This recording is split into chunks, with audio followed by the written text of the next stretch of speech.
Hey, this is Bill Simmons from the Bill Simmons Podcast, here to help you make the most of your summer with Michelob Ultra, a superior light beer worth playing for. Play for it with the guys when you're competing to see who can sink more birdies on the golf course, because winning tastes even better with Ultra on the line. Play for Ultra. Fill your fridge with Michelob Ultra this summer. Enjoy responsibly. Copyright 2025 Anheuser-Busch Michelob Ultra Light Beer, St. Louis, Missouri.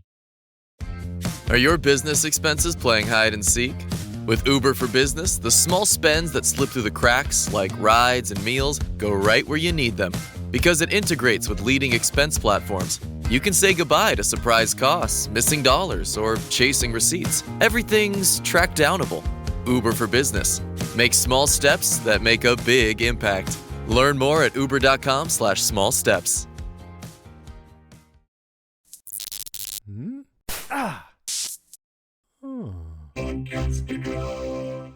Demons have always haunted our world, stealing our souls and channeling strength back to their king, Tiamat. Until heroes arose to defend us, born with voices that could drive back the darkness, singing songs of courage and hope. But hunters are more than warriors. Our music ignites the soul and brings people together. With this connection, the first hunters created a shield to protect our world, the Hunmun.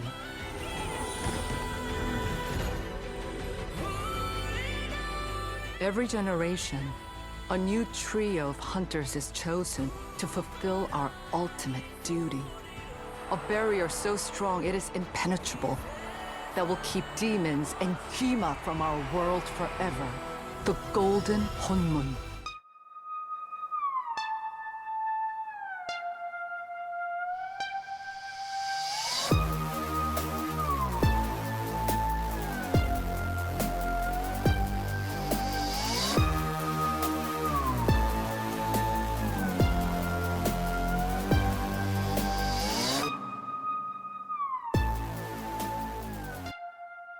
Hello, everybody. Welcome to Still Slaying, a Buffyverse podcast. I'm Penny. And I'm Karen. And I'm Kara. For this episode, we're going to be discussing the hit film K-pop Demon Hunters, available now on Netflix. The film was released June 20, 2025 to streaming and in theaters August 23, 2025, directed by Maggie Kang and Chris Applehines, and written by Dana Jimenez, Hannah McMahon, and Maggie Kang, with additional writing by Bo Young Kim and Erica Lippold.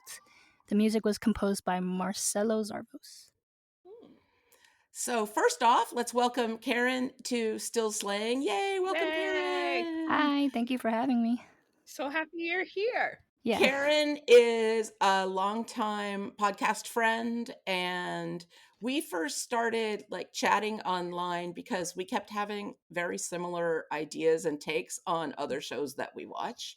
Yeah. And then we met in person and we became buddies, and it's awesome. But I don't think you've been on Still Slaying before because you're not a Buffy fan. Yeah, I haven't. Sorry, guys, I Whatever haven't watched Buffy yet. It's all right. It's okay. We accept it. We accept that. And I think you were the first person who said to me, I think you'd like K-pop Demon Hunters. Yeah, I've been just telling all my friends about it. I mean, early on. I mean, now everybody knows about it. So Yeah, but there are still holdouts. That's true. Right. The word of mouth on this has been crazy. Yeah. Because I remember seeing it pop up on Netflix and I was like, oh, that's probably a kid's show, just scrolling through. And then the more people posting about it, and finally when you two said something, I was like, okay, fine. I will give it a try. And now I think I've seen it 7 times. That's what happens. Yeah. So the reason we're covering it on the Buffy podcast is not just because it's a very enjoyable and very popular film and very of the moment, but because I think it relates in a lot of ways to Buffy and is somewhat of a descendant of Buffy, in that, first off, it's a show about young women who have, a day job, but secretly are these badass demon hunters, which is Buffy. But also because the movie uses demons and monsters as metaphors for our own personal demons. And that's something that the Buffyverse is really known for. And also, it's pretty, and often the Buffy show and Angel show are quite pretty. So there's a lot of crossover there. I feel like people who like Buffy would like this movie. If they haven't seen it yet, I'm hoping that us covering it will sort of inspire some people to see it. I know of a couple of listeners who are like, I watched it because you were covering it and I was surprised by how much I liked it. So I think that's very, very cool. Yeah. And I guess that's enough reasons. Well, and one thing to note is how exactly, how big of a hit is K-pop Demon Hunters right now? So to give you some perspective, in 2025, the movie became Netflix's most watched film ever with over 300 million views, which is huge. And counting, right? It's still Yeah. in the top 10 all the time. It's 4 months out and it's still like going up in views, which is crazy. And I noticed that both the regular version and the sing-along version are in the top 10 for Netflix. So it's like double popular. Yeah. Which is awesome. Yeah, and K-pop Demon Hunters became Netflix's first box office #1, earning $18 million in one weekend. They only released it theatrically for one weekend for the sing-along version, and it was #1, of all Immediately. movies immediately. That's awesome. And the soundtrack too has 4 songs in Hot 100's top 10s simultaneously, surpassing Saturday Night Fever and Waiting to Exhale, each which had 3 songs in the top 10 simultaneously. So they're killing it. Yeah. That's awesome. The soundtrack is completely addictive. It really is. I've been listening to it almost nonstop for the last 2 weeks. Yeah. So Nobody in my office understands, but that's okay. That does not surprise me, knowing what I know about the people in your office. So let's dive into it and, show them how it's done. Done. I love it. And to start things off, how about we start by just sort of talking about the universe that it's in and the mythology that is set up for us? So essentially, I think they did a really good job opening up the film and building the universe immediately. They tell you exactly who, these 3 K-pop stars are, and they tell you the lore right up front. So essentially, we have a lineage of female hunters who hunt demons, who use their music to protect humanity from those demons by creating a mystical barrier called the Han Moon. And the power of their songs is essentially amplified by the intention and support that they receive from their fans. And the ultimate goal is to create the golden Han Moon eventually, which would permanently seal kind of the demon underworld from up above with our characters and the humans. So the story overall explores different themes. We have themes of acceptance, especially with, a half demon Rumi, who is kind of the lead of the trio, who is grappling with her own, conflict about her true nature while leading this K-pop group Huntrix. And we've got Zoe, of course, who happened to be my favorite. And she is very, I think, ADHD coded and neurodivergent coded, which we will get to, I'm sure. And she loves turtles, and she is the rapper and lyricist of the group. And then after Rumi, let's see. Oh my gosh, I just drew a blank already. Well, I'll jump in. Yes, so one of the other members of the group is Mira, and Mira's backstory, and they lay out all their backstories in the song Golden. But Mira's backstory is that she was a wild child. She was the problem child of her family. And they depict this visually with these family portraits where Mira is just not dressed like her family, not posed like her family. They all seem very strict and staid. And she's like this like punk rock goddess. And so she's the problem child that has turned that into her superpower to fight demons. And then Karen, want to tell us about Rumi? I went very detailed. Well, she is kind of the star of the movie. Yeah, so this I heard people complaining like Mira and Zoe didn't get enough screen time or enough characterization, but Maggie King said, well, they wanted to prioritize Rumi. This is about her story. She as Kara well summarized, that she is half demon and half human, so she's always carried this shame that she was kind of different, and she has um these patterns. They're called patterns, which is very therapy coded. And Interesting. I thought so too. Yeah. I was by like, that's an design. interesting choice of words. Yeah. Yeah, so she can't really accept the demon part of herself, because the person who raised her, Celine, always told her that she had to get rid of all these demons. That's their mission, to get rid of demons. So her arc is, she starts seeing demons as not feeling. That's what she told Genu in the beginning. Like, demons don't feel anything, so she kind of otherizes them. But Geno says that that's all demons do, is feel misery and shame and replay mistakes over and over in their heads. And that's how shame controls us, right? And that's how Guima, the big demon king, controlled them. So she was actually the first one to like talk about writing a diss track against the demon Saja Boys. Am I getting too far ahead? No. We're gonna summarize. Okay, and then but then over time in the film, we see her kind of empathizing, even talking to a demon at one point, which Mira questions, like, why are you even trying to talk to them? And we see her changing the lyrics and saying that, like, it's actually really painful for her to have these patterns, and she doesn't, understand where the pain comes from. So yeah, that's her arc, just trying to embrace her whole self. When they go to get tonics from that scam healer, Oh my the one thing gosh. he does say is, like, you have to embrace the whole of you, not just parts. And that's her whole thing. That's where I relate with Rumi. Like, I don't like confronting my mistakes. It's really hard, so she's always isolating herself, and she actually really frustrated me, because it's like, tell your friends, Yeah. look, they're opening up to you, you should, open up to them as well. But when somebody's been conditioned for so long to see something as a fault, or as something that's She should be ashamed of, yeah, that she should be ashamed of. It's just And awful. Yeah. yeah. I really identified with a little bit with all of the characters, Definitely. but with Rumi, the generational trauma.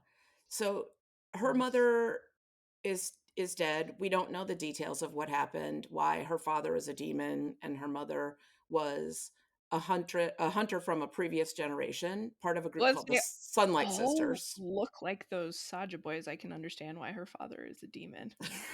Like, That's true. Yeah. The Saja boys are quite attractive. And Celine is another Sunlight sister. After Rumi's mother died, she raised Rumi, and she raised her to hide.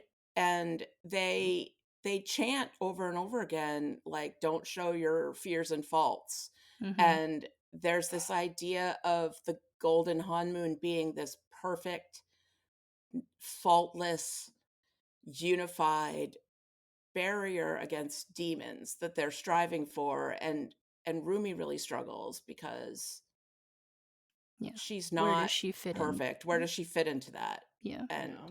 she's also the leader of the group. She drives a lot of the plot, and Mm-hmm. they refer to her as pop royalty because of how her mother was.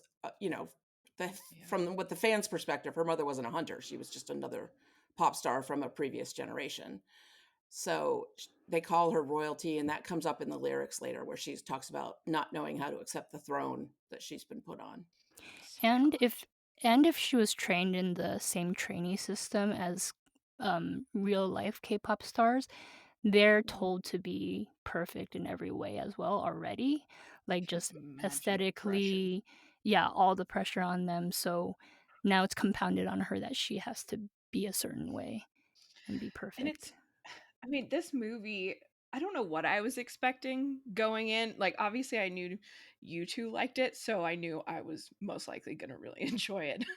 But I walked away with, I was like, was this for kids? Like, this is a movie that I would have if I had kids, I would want, my son or daughter watching, because I think the messaging of it is so powerful, especially when it comes to, you think of the metaphor of like fighting your inner demons and, mental health, and how overall, like, actually sharing and getting that out and seeking, support from other people is kind of Yeah. championed in this. And then on top of that, the idea of self acceptance, and how, everyone, this is a key theme with all of them, they all struggle with how they perceive themselves. And the idea of, even cultural influence or societal pressure, and that pressure that you internalize and then apply to yourself. It's just such a powerful message in such a fun, you know, Mm-hmm. poppy animated style and catchy music that I was really impressed with it. I can tell that they spent years and years crafting this, and it's addictive. It's ridiculously addictive. Yeah. It's lovingly made. That's why it's so successful. It's a genuine like 4-quadrant movie. Like you Mhm. said, Kara, like it appeals to kids with the music and with the colors, the vibrant colors, and the action scenes are like so well done. Cool. So there's so many. I think one of the first things I told Penny was like, there's so many ways to approach this movie. Like you can hook Mhm. onto it through the animation, through the songs, through the story actually has depth. And I Mm. saw this GIF that said, "Who is K-pop Demon Hunters for?" And it said, "For anybody who can get past its title." Yeah. So That's Which funny. is another way that it relates to Buffy the Vampire Slayer, right? Because Yeah. that yeah, title is intentionally silly. And I Yeah. think K-pop Demon Hunters is intentionally silly as a title in order to set it up to be subverted by the depth and surprise the viewers. yes, I'm yeah, glad you guys talked about intended audience, because I did want to talk about that a little bit. I'm a big fan of multi-layered programming that is appropriate for Mhm. children but has themes and messages that adults can identify with as well. I think that having something that a family can watch together, where parents and kids and aunts and uncles and siblings of different ages can all enjoy it together and talk about together, is incredibly valuable, Yeah. because there is a tendency to sit your kids in front of some kids programming and then go do adult stuff, or to be on your phone while your kid is watching, like, I don't know, like SpongeBob or Bob the Yeah. Builder or Daniel Tiger. I don't know what kids are watching lately, but being able to watch something that you're both vibing with creates first of all, a family bond, but it also provides opportunities for really interesting conversations with your kids, because they're going to have questions. And if you haven't seen the material, you can't answer the questions. And if you haven't vibed with the material, your answers are going to be unsatisfying. But Right. if you watch with them and enjoy it with them and are enthusiastic about it with them, then it's this huge opportunity. And this film is a great example, because it opens up this opportunity to talk about, like, some people are different from other people. How do you feel about that? And, Mhm. how do you feel if your friend does something or lies to you and then you find out about it? Or how do you feel about somebody who did something bad, but they feel bad about it? There's all these different things you could talk to your kids about that I think are incredibly valuable moral discussions that are hard Mhm. to open up out of the blue. Like, you don't want to be at dinner and be like, "Kid, I Yeah. want to talk to you about morals." Like, Yeah. that won't work. But if you can approach it through a fictional character, you can have really deep conversations, even with kids as young as like 7. Yeah. And they will understand it more and more as they get older. They're going to remember these characters and these songs more than they're going to remember a dry conversation that they heard in Sunday school or from a Mhm. teacher or whatever. The lessons are going to stick with them. So I am a huge fan of this. I also have a friend named Melissa who did her like PhD research on what she calls co-viewing for children's programming and the value of it. So Oh, that's I have this interesting. in my head already a lot, because she used to talk about it when we used to be workout buddies. So she would like talk about her research when she was in grad school and I was in law school, and we would like work out Nice. at the gym together. And it got me interested then when I had like nephews and nieces start being born, to watch with them and then be like, what did you think the movie was about? And like have those conversations with them. Mm. And it's been very rewarding for the most part. It's That hard when I don't like the program, or I think that the Yeah. program has bad messages, but when it's something like Yeah. Raya and the Last Dragon, I've had great Mm. conversations with my niece Ooh. about that. I had really great conversations with my nephew about Ratatouille. Like it, Oh.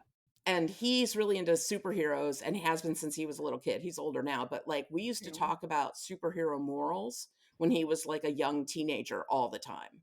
That's Mm. And fantastic. I don't think that he would have been as interested in those conversations if I just was like, what do you think about vigilantes? Like Yeah.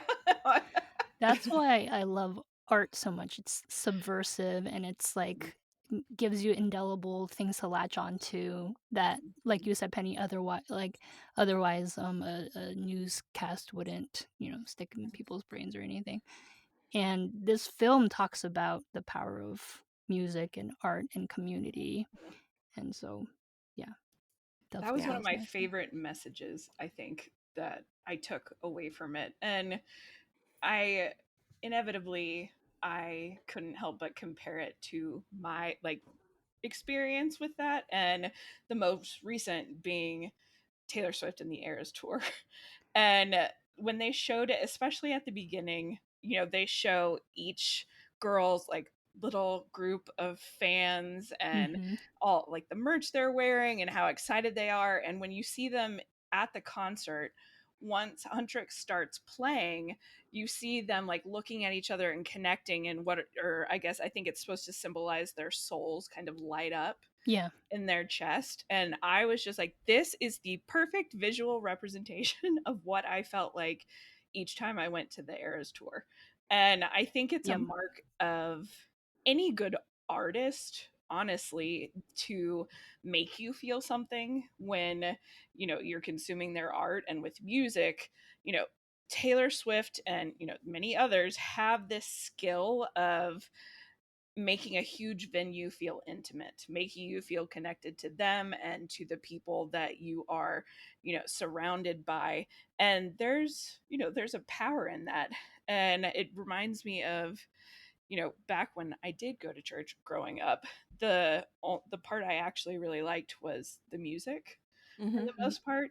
And I think of the idea of, that feeling you get. What is it called? Is it fission? Do you know? Frisian? It might be Frisian. Frisian. That's it. Frisian. Thank you. I was like, I wrote it down and I couldn't find it. But that kind of, inexplicable like shiver and emotion and connection you feel that's roused by music, almost Mm-hmm. like you're getting goosebumps.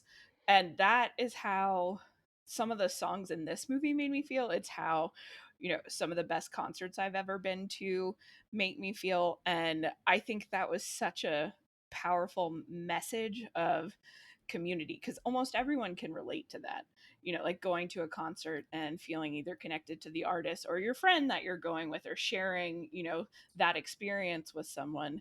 And I couldn't help it. And they're both cultural phenomenons. Like looking at when the Eras Tour movie came out in theaters, there were people going and singing along and people like dancing in the theater. And the same thing is happening now in theaters showing the sing-along version of K-pop Demon Hunters. It's this movement almost at this point that's becoming bigger than the movie itself or the music itself. And I think, especially, during this current time, that's really lovely to see. And Yeah. it's refreshing. Yeah. It's just, I think as an adult, it's very hard to find community if you don't already have one. Yeah. And a lot of people, I think that is the stickiness of church, is that even if you're not truly a believer, even if you're not into the sermons, the community aspect of it will keep you coming back, because we as humans crave community. And fandoms are another way that disparate people can find each other. And we all found each other because of a fandom. It Yep. happens to be The Walking Dead, which is, I know, a little weird for some people, but it is how we found each other. And we're part of this fan community that I find to be very supportive and fun and diverse in some ways, not in others. And I love that. I think community is more powerful than we even realize, and seeing it visually represented in the movie was very moving. Seeing like like you said, all the souls joining together, especially in the last battle scene when Oh, all of the souls started like protecting and empowering the three hunters gorgeous, in this man. like Yeah. rainbow light Yep. visual was incredibly powerful. And I think I am not a sports fan, but I think it's something similar that happens sometimes in Yes. sports Yeah. contexts It's where funny. the fans cheering on the team does make them perform better. Oh yeah. You should, I mean, I know not everyone's a sports fan. So that was my other little note about Community is, you know, the Astros after Hurricane Harvey when they won the World Series in 2017, and that really brought Houston together, and even just there is nothing like being in a stadium filled with 80,000 people cheering and sharing joy for the same thing. Like watching the Astros win the World Series with my brother was one of the best feelings I've ever had. And that sense of community, like hugging strangers around you because you're so happy and excited. Like nobody was thinking of anything else. We were all in the moment sharing joy about this one thing that brought everyone together. So I think that's a really good point. Sports is another thing that does that for some people, and it's a powerful feeling when you're in it. I think we need more of it, as long as it's associated with positive things. The Hilton sale is on. For 10 days only, you can save up to 20% on stays this fall and beyond. Don't wait. The sale ends September 29th. Book your stay and save at Hilton.com. Terms apply. Hilton for the stay. Welcome to Only Murders in the Building, the official podcast. Join me, Michael Cyril Creighton, as we go behind the scenes with some of the amazing actors, writers, and crew from season 5. The audience should never stop suspecting anything. How can you not be funny crawling around on a coffin? No, that's true. Catch Only Murders in the Building official podcast, now streaming wherever you get your podcasts. And watch Only Murders in the Building, streaming on Hulu and Hulu on Disney Plus for bundle subscribers. Terms apply. This podcast is supported by FX's English Teacher. Last year's critically acclaimed series returns to follow Evan, Gwen, and Marky as they vie for their students' divided attention. See why Cosmopolitan called its premiere season a masterclass of comedy, while Glamour raved it's the year's funniest and most heartwarming new comedy series. FX's English Teacher returns September 25th on FX. All episodes streaming on Hulu. I saw this funny post on social media where like somebody was saying to somebody like your fandom is dumb. Why do you get so into musicians? And the person wrote back, I've had the best day of my life 20 times this year. What have you done? And I was like, yeah, like that's fantastic. Be a fan. Sometimes being a fan can make you look childish or silly. Like I dressed up for the Barbie movie and I was one of like 3 people in a full theater that dressed up for it. But those other people and I really bonded. We were really excited to find each other and like take pictures together and be all like, yay, Barbie. And I'm not even that big of a Barbie fan. I just wanted to like have fun with it. Yeah. And I think that what I'm seeing online, I'm sure you guys are seeing this online too, is just tons and tons of fan created content inspired by and around K-pop Demon Hunters. And it keeps the fandom connected because everybody's watching each other's content and contributing to each other's content, commenting on each other's content. And some people are getting together and collaborating. I've seen so much creativity around it. Some of the cosplay is amazing, like spot on.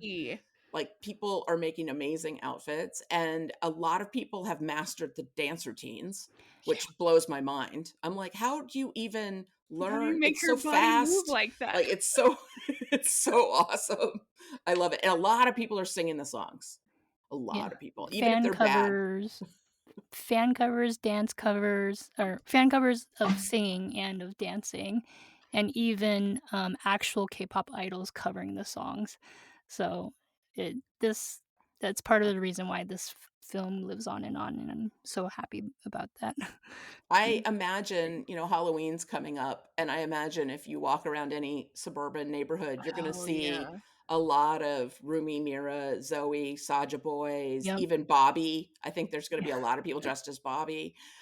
And I had a conversation with a friend of mine earlier about cosplay. We were talking a little bit about the racial ramifications of Sinners cosplay, right? Because I've already been seeing a lot of Sinners cosplay at like Comic Cons and stuff like that. And he was like, ugh, I'm going to see a lot of white people dressed as the Smokestack Twins, aren't I? And I was like, yeah. And that feels wrong to it me. feels wrong, right? But I've seen Yeah. tons of white people dressed as Zoe, Mira, and Rumi, and as the Saja Boys. Well, I think of like Sailor Moon and the Powerpuff Girls when I was growing up. I remember that was fairly popular. Yeah. But And I don't know where the line is between loving fandom and cultural appropriation. And I think a lot of people don't know where the line is. I think Sinners is different from K-pop Demon Hunters because K-pop Demon Hunters seems kind of designed to inspire cosplay. I think they knew that going in, that was going to happen. Like, they were like, if this is a success, then there's going to be little kids all over the place with purple like braid wigs, and like, that's going to be cool. Well, it seems it seems like such a positive thing to have something so popular in America that is steeped in Korean culture and is kind of opening the door for people to, sorry, Mrs. Daryl Dixon's getting feisty, but for Listeners, viewers, Kara listeners. has a bearded dragon that is currently plotsed on her head, and it's pretty hilarious, and I don't want to ignore it. Yep, she just really wanted to talk about K-pop Demon Hunters. I think Sinners is different because it is a movie that explicitly deals with racism and racial and cultural appropriation. Yeah. And it's live action. There's something different about animation. Yeah. I think more people can place themselves in that position, but I do worry a little bit about it blurring the lines of what is and is not acceptable when it comes to cosplay. Cosplay is itself, like, I think, absolutely a creative and wonderful way to express your fandom, and also sometimes incredibly problematic. So it's, and maybe as long as like everything, it's aren't nuanced. doing,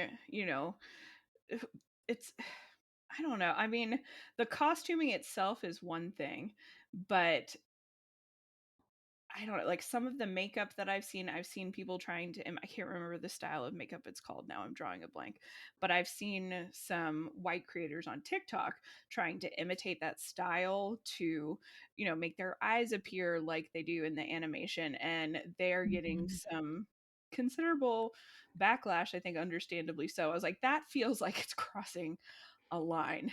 And I could see people wanting to show appreciation, but I think there's a way to do that sensitively and not straight up, dive into cultural appropriation or something that's insensitive racially.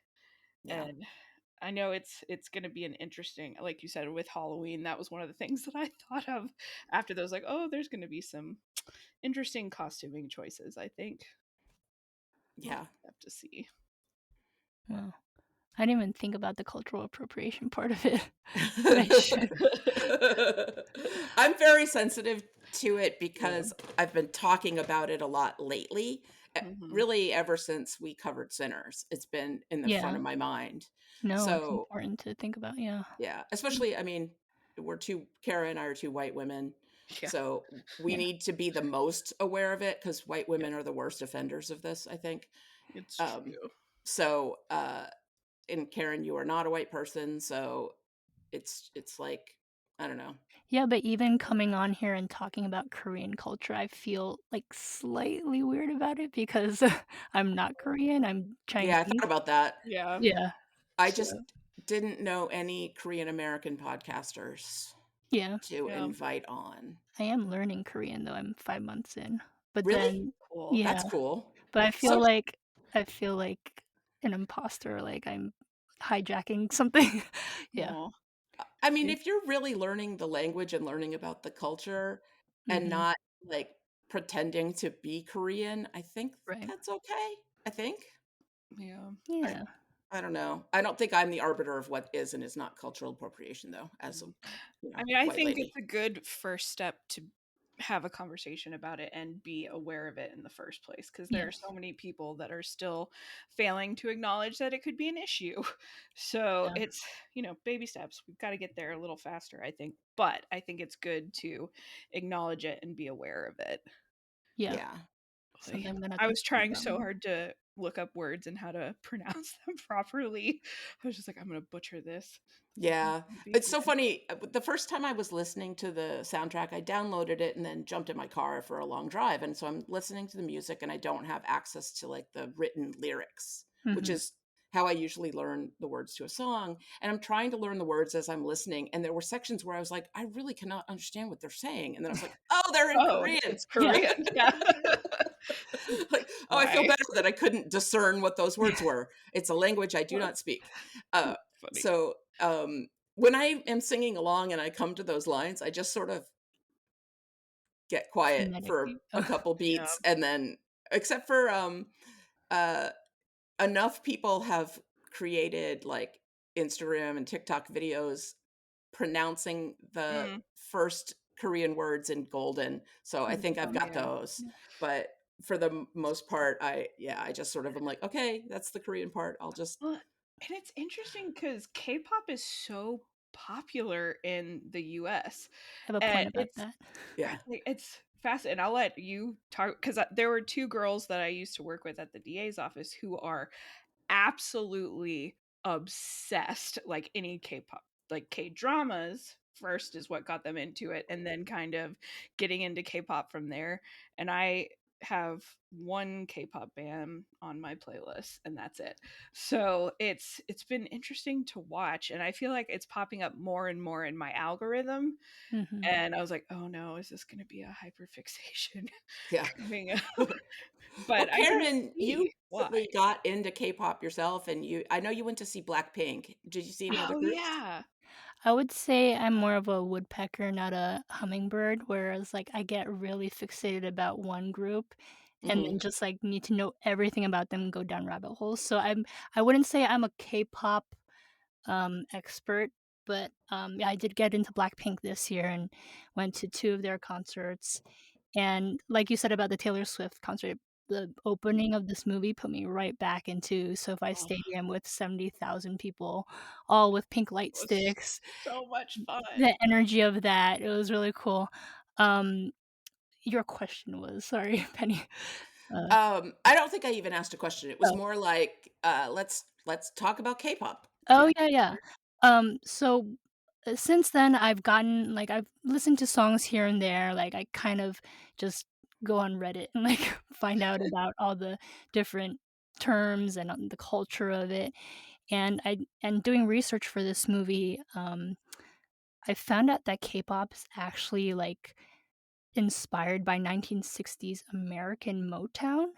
Oh, That is Yeah. fascinating. Yeah, I was fascinated by that too because they adopted, in the 1990s, the founder of this Korean group called SM Entertainment adopted Motown's factory system of training young talent before they debut, Okay. and so, that's how they got it, and, because it's Motown, then they adopted, like, the broader Black American kind of music, so a lot of rap came through, a lot of hip hop, R&B, and that's why you hear a lot of rap in K-pop tracks.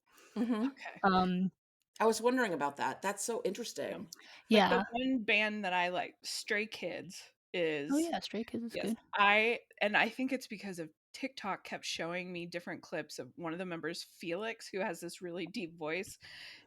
There were clips of his going viral, and I got sucked in. And the rapping aspect was surprising to me. But that's so interesting. I had no idea that that's how it started.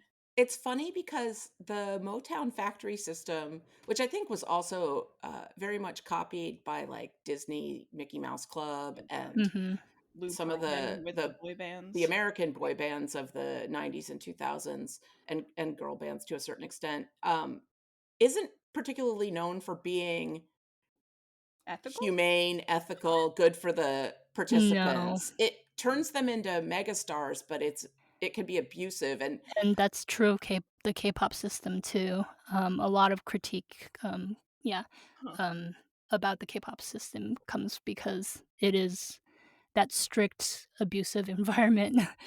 Sorry, I cut you off, but I was going to say, actually, I was going to say, is that true of the K-pop system as well? So you answered my question. yeah, there's a point later where the Saja Boys actually each one represents an insidious part of K-pop culture, the idol culture. But first, I wanted to say that besides rap and hip hop, like K-pop is a little different, where they would have different kinds of instrumentation in terms of phrases and different hooks and transitions. There's a lot of transitions in beat and tone and rhythm. I think that's how it differs from more traditional Western music. And it took me a while to actually like warm up to all those melodic and tonal shifts. But I think it's not a long bridge to cross between Western music and K-pop because it had its start in Western music, and they adopted a lot of like the model, like we said, of Western music. And I think it's very true that K-pop's not just an sonic thing, but it's very visual. Like you have to watch the music videos, you have to watch the stage productions because they rely so much on choreography and the visuals, the big stage production. It's actually a very good kind of analog to Broadway here, where there's like big emotions, it's maximalism, so yeah, the costumes are often elaborate and a little over the top. Like I noticed in the film, like the girls' costumes had like all kinds of fringe and metal and buckles and things hanging off of them. And I know some of those things had specific meanings, some related to the character, some cultural. I ran out of time to go down every rabbit hole of the film. But did either of you dig into the costumes at all? Of course you did, Karen. Yay. Oh no, I didn't dig into the costumes specifically. So sorry. How about the symbolism or the images? No, but I did go down a hole about like the Korean wave and like why internationally a lot of people are adopting Korean culture. And everything's by design. It's because Korea uses this as a soft power. Like soft power relies on attraction and culture for economic growth rather than coercion. And they pour so much money, like the country pours so much money into media and art and film and fashion and beauty, like cosmetics and skincare is a huge thing right now, just so that they can kind of expand their culture out to the world. And it's working. Like you were saying, the how fans are creating their own videos and their own art. That's by design because K-pop groups purposely like they pick out the fan dance challenges like we saw in the movie with the shoulders for soda pop. Like oh my god, they do that for every single for every release almost, or songs, just so they can rely on a fan economy and on fan labor and on it's called like a gift economy, I think, or fan economy, where the fans do half the work for you in publicizing the film. Right. And instead of it being coercive, they make it fun and attractive, which is so interesting because that brings us to the Saja Boys and the way that the demons, up until Genu has his proposal, are trying this very direct attack on the hunters, right? They're like, get in close to them and then fight them, and they keep losing that way. And Mhm. Guima's mad, and Gino is like, comes in with his pretty face and his, what is the instrument he has called, a beepa? Bebop, yeah. Oh, Beepa? yeah.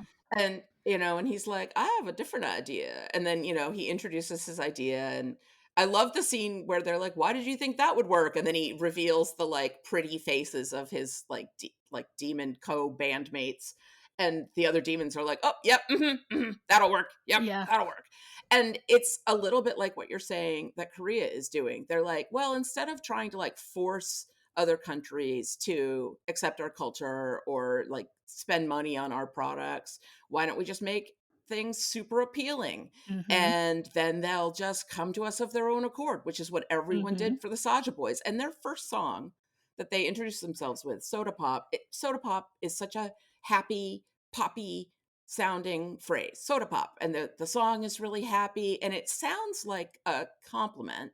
Like they're like, I love you so much that you're my soda pop. I just want to drink you down. But they're like comparing people to food, which is Yeah. what, as demons, they do. It's hidden right there Predatory. in the lyrics of, and the song is also a little sexual, I thought. Yeah. But they're hiding in plain sight. They're like, I'm gonna drink you. You're my soda pop. And the people are all like, yay, I'll be your soda pop. Like, it's Saja Boys are using soft power. Yeah. Which is not a phrase that I had in mind when we came into this podcast. So I'm really glad that you said it. It's so interesting. And the Korean culture wave is huge. The amount of Korean skincare ads that I see on social media, it's like every fifth video. I've fallen for it. I have bought some products. Yeah. Yeah. I have. I mean, their skin looks so good. Yeah. They take very good care. But they also cover up a lot from the sun. Well, I do too, because I'm part vampire. But yeah, same. Big girl vampire. Yeah. And I know Kara does as well, because I've seen her be like, no, the sun. It's our enemy right now because I dared to go in the sun for like 20 minutes at the middle of the day.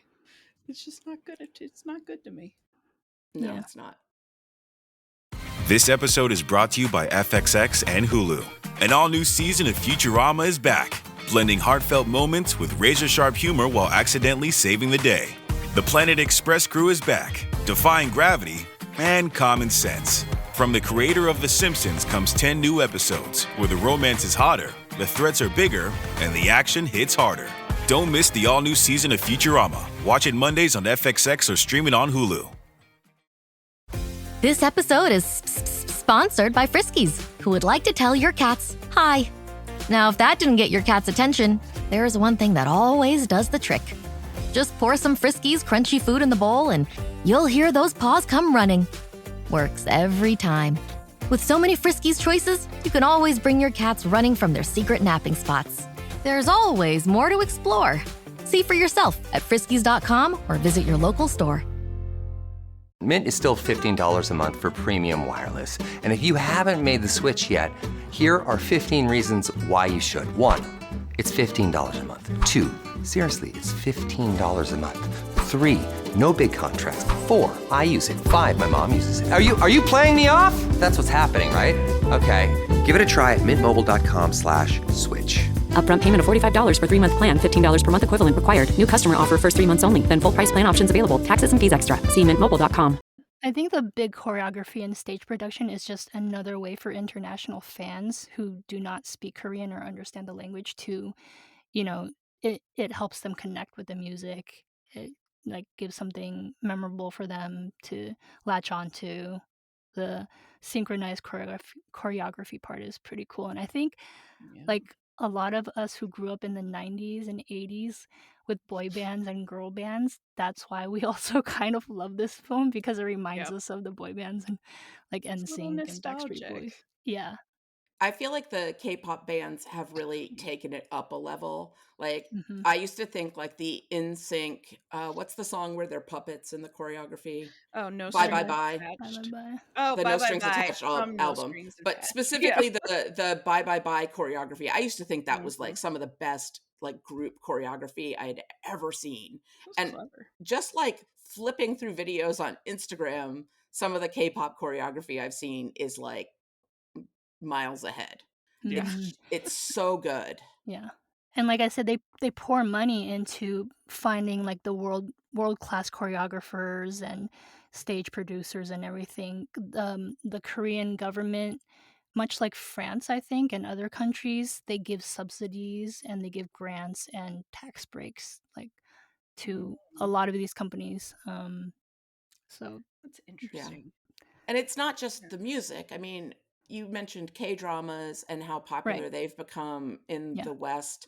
And I can't not think about Squid Game and how before K-pop Demon Hunters, Squid Game was one of the most popular Yeah. things Netflix had ever released. Yeah. And I mean, it still is wildly popular, but Yeah. you know, it doesn't, it's not lost on me that that's also from Korea, that like Korean produced media is sweeping the globe. And Mhm. it's powerful because it just, like you said, it's sort of like it draws people in, it makes them money, right? That's money that's Mhm. going to go back to Korea. But it's also, it makes everybody be like, oh, Korean people, Yeah. cool. And then that just makes it easier for them to do business. Now, there are other factors going on in the US that are torpedoing all the good work that has been done by this soft Mhm. power. But it, it it is softening up the minds of people who may have never even met an Asian person. They're Mhm. like suddenly their kids are listening to the music, they're watching the K-dramas at night when the kids go to bed, and they have a different outlook on the world. Yeah. I think it's mostly a good thing. I don't like the sort of abusive, exploitative nature of any time you're taking very young people and putting them through the ringer. Right. But I do think that diplomacy through arts and entertainment is generally good. Yeah. Well, there are so many shows too that are getting really popular on Netflix from Korea. Like All of Us Are Dead is another one, a really Yeah. good zombie Mm. show. And then I keep thinking of, Train to Busan when that Mhm. came out, like that got really popular. And it's Parasite. just Yeah. right. Yes. Like Parasite it's won the just Oscar. Like Won it, the Oscars, yeah. nice to see other cultures being appreciated on a widespread scale in the US. Honestly, yeah. that's why I haven't like watched anything that or watched a lot of things that Podcastica is covering. Oh, Oh yeah. because I've been like just watching K-dramas. Yeah, what's So, that? Extraordinary Attorney Woo. That's another oh one yeah, I heard that that's really good. is really good. I Yeah, I have binged been the hell out of that. resisting getting sucked in because the last thing I need is another You will get sucked in too.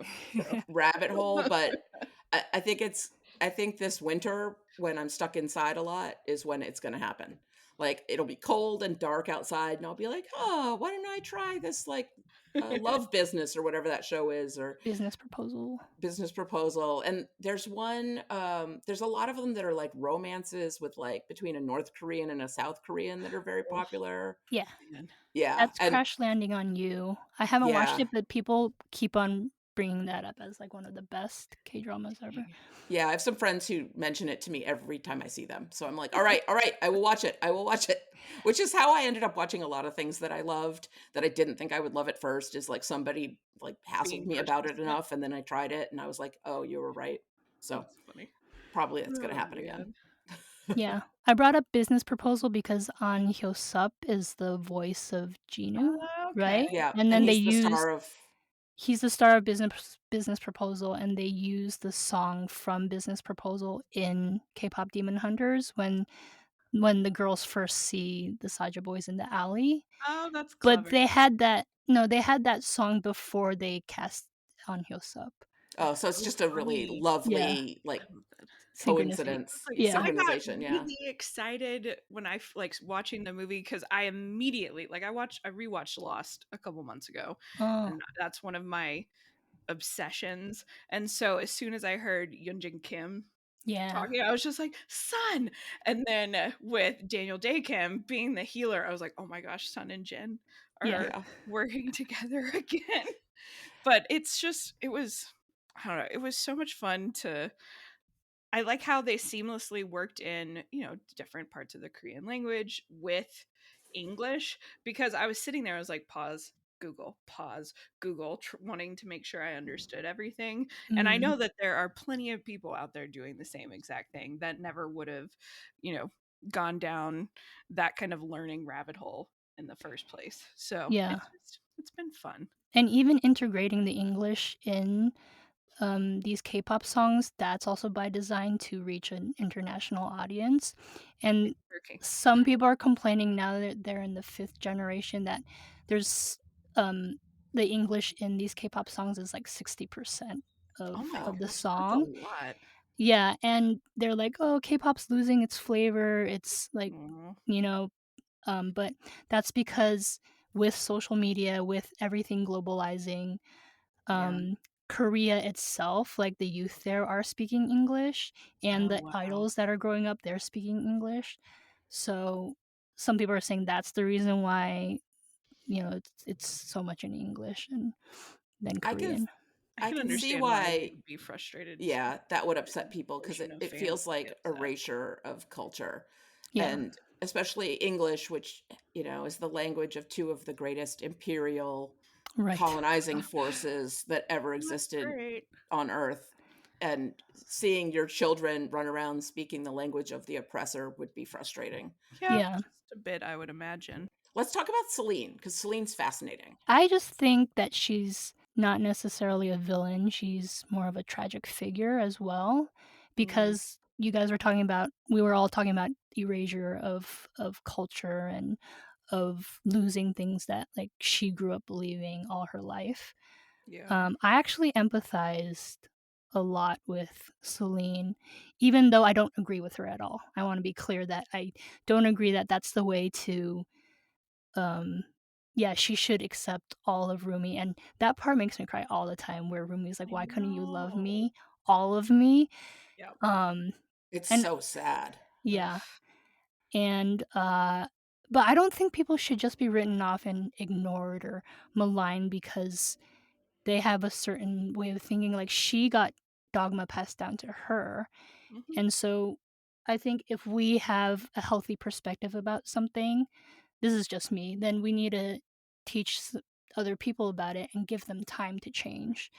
Well, I think that's I a really agree. good point in terms of, and I don't fault her because I think the movie did a great job of showing us that the demons aren't just some sort of, lingering almost metaphysical threat. Like they took out a whole entire train of people. Like that was very, like, even though it was catchy because there was a song during it, like that was a very intense moment where I was like, okay, they're actually really dangerous. So you can understand where Celine's coming from, which, like you said, like that just made me kind of empathize with her even more, like the internal struggles she must have and having to deconstruct what she believes about demons and, have this child that she loves.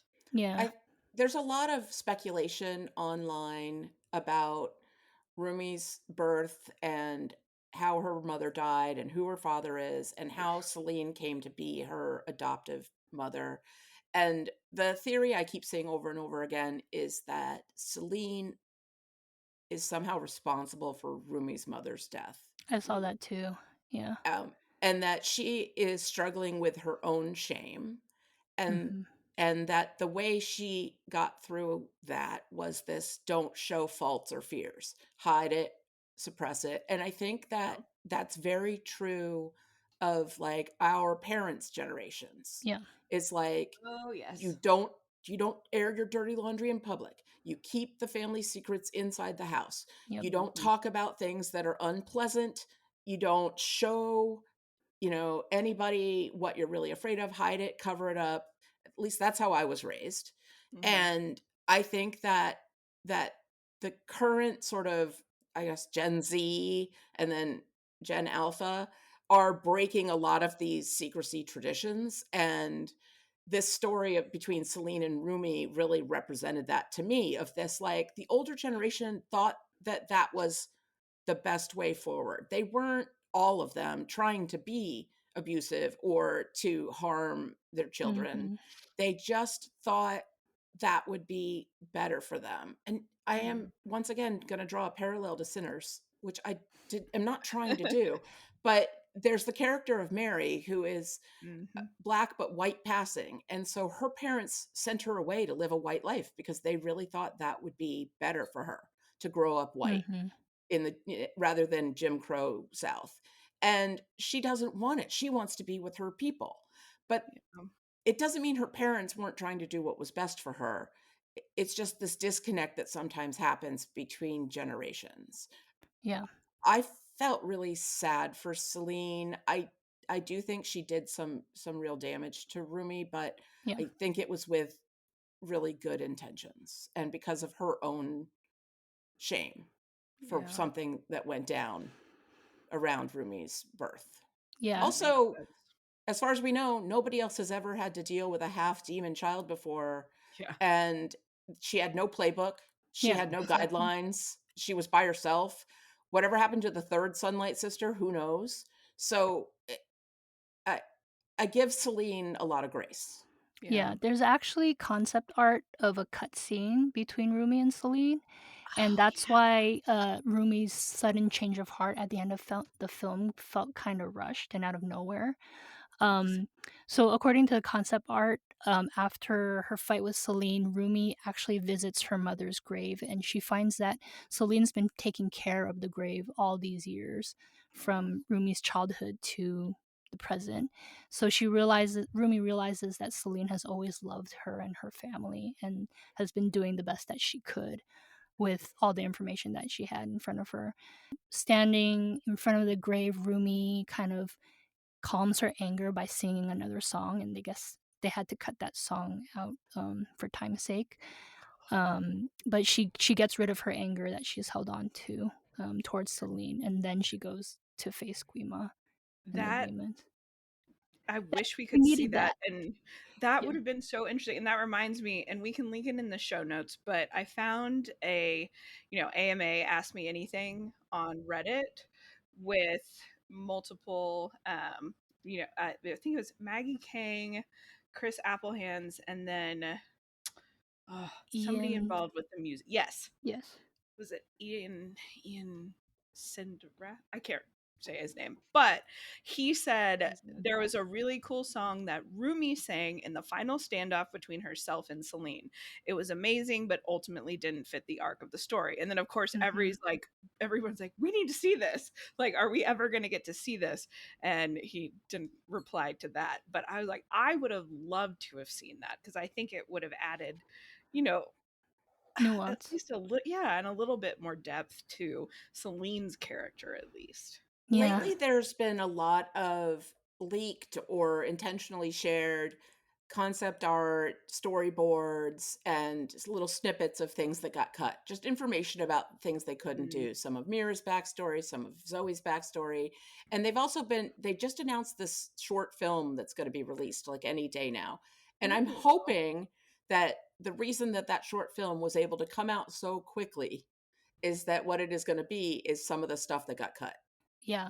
Otherwise it'd be super rushed, and I don't want that.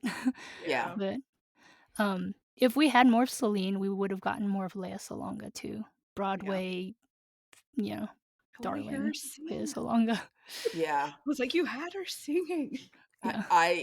The voices, we haven't talked about the music beyond just that it's catchy, but the voices of all of the singers are absolutely fantastic. Like, I love singing along, and I do it in my car so that nobody else has to listen, because I will try to hit those notes.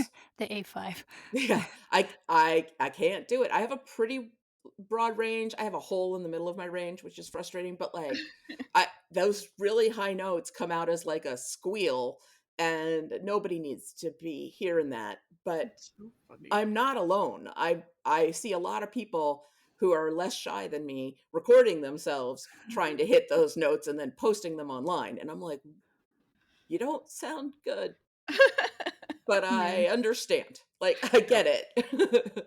But yeah, especially I did not write down the singers and actors' names, but I did. of course you did. Whoever played Rumi, that EJ. voice, Oh, EJ, is so amazing. Yeah, and I think Saga one of the staying powers of this movie and like an extra way that people connect with it is because there's a Cinderella story element underneath all this, which was EJ, the singing voice of Rumi. She was a K-pop idol, or trainee rather, and she never got to debut because they said that she was too old. She aged out at 21. Oh, it's like Menudo. Okay. Oh my god. So she trained for like 10 years. And when she didn't debut, they let her go. She went to NYU Tisch School of the Arts to learn like production and everything with the voice and everything.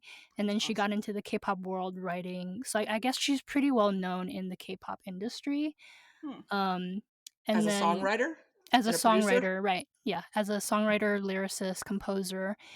And Maggie King, the director, says that, I have the quote here, EJ is the heart and soul of Huntrix. She's been working on this movie since 2019.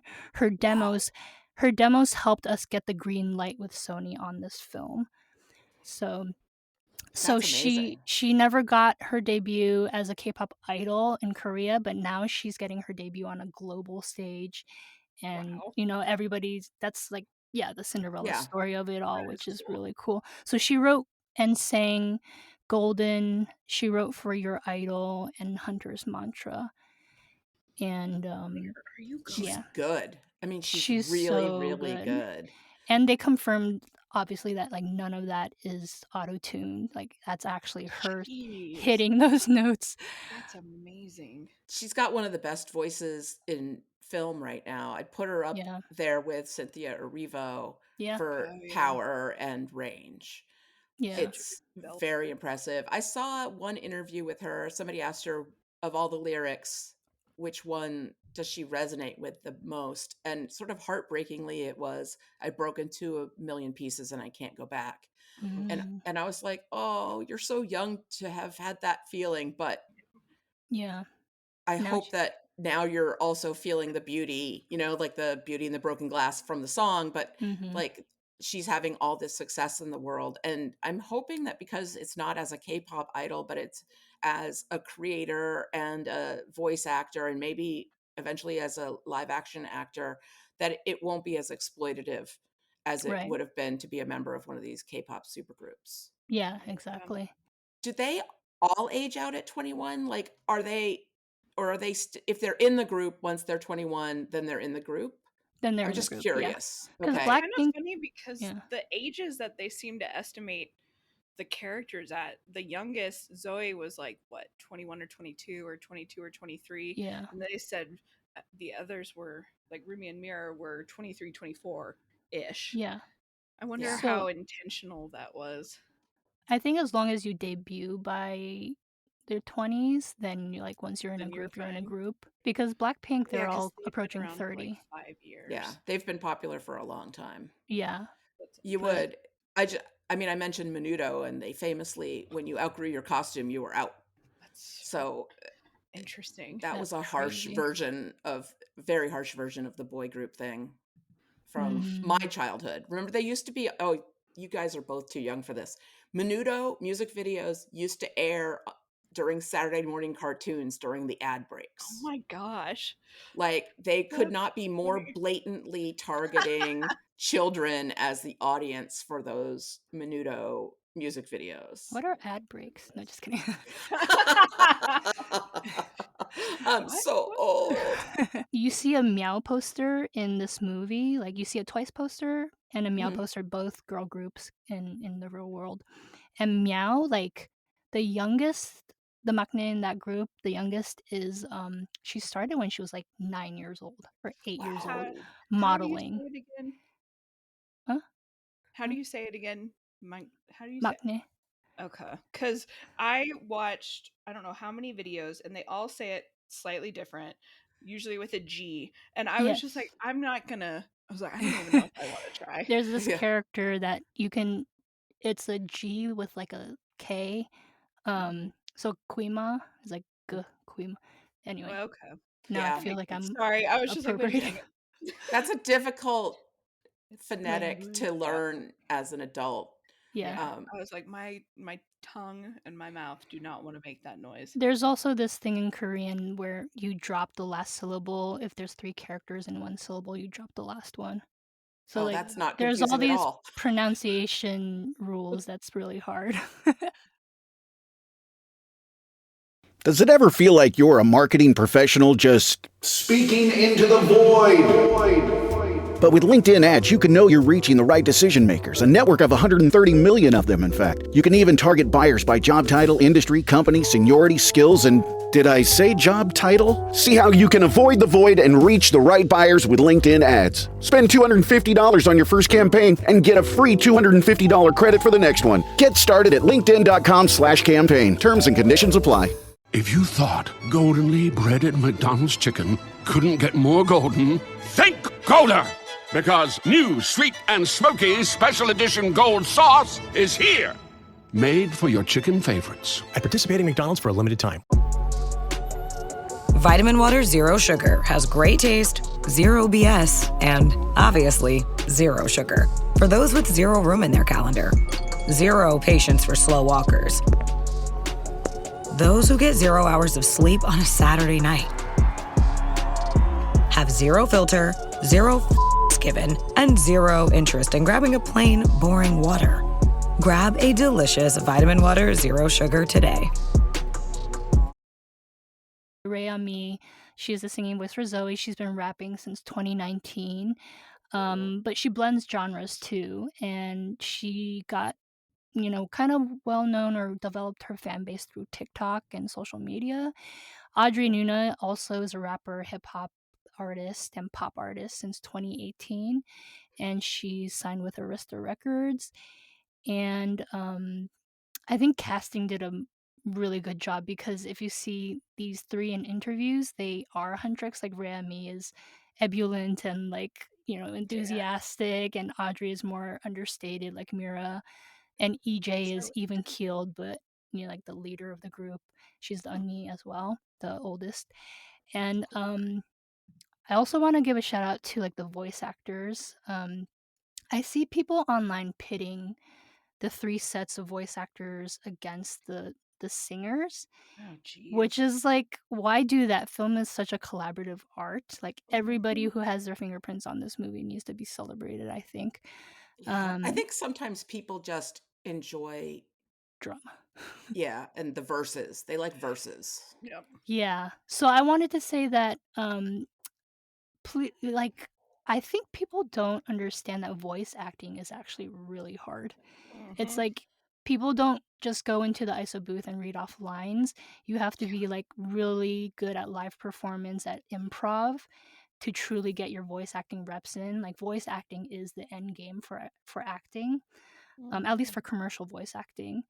And so it's a really hard craft that people develop through years and years, and they don't get to rely on, like you guys said, the melodic flourishes or nonverbal communication.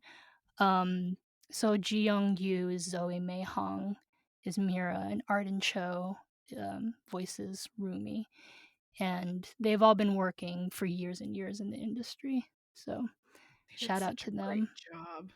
Like, especially one of my favorite scenes with the 3 of them interacting is one of those first opening scenes where they're all on the plane, like getting ready to carbo load before their show.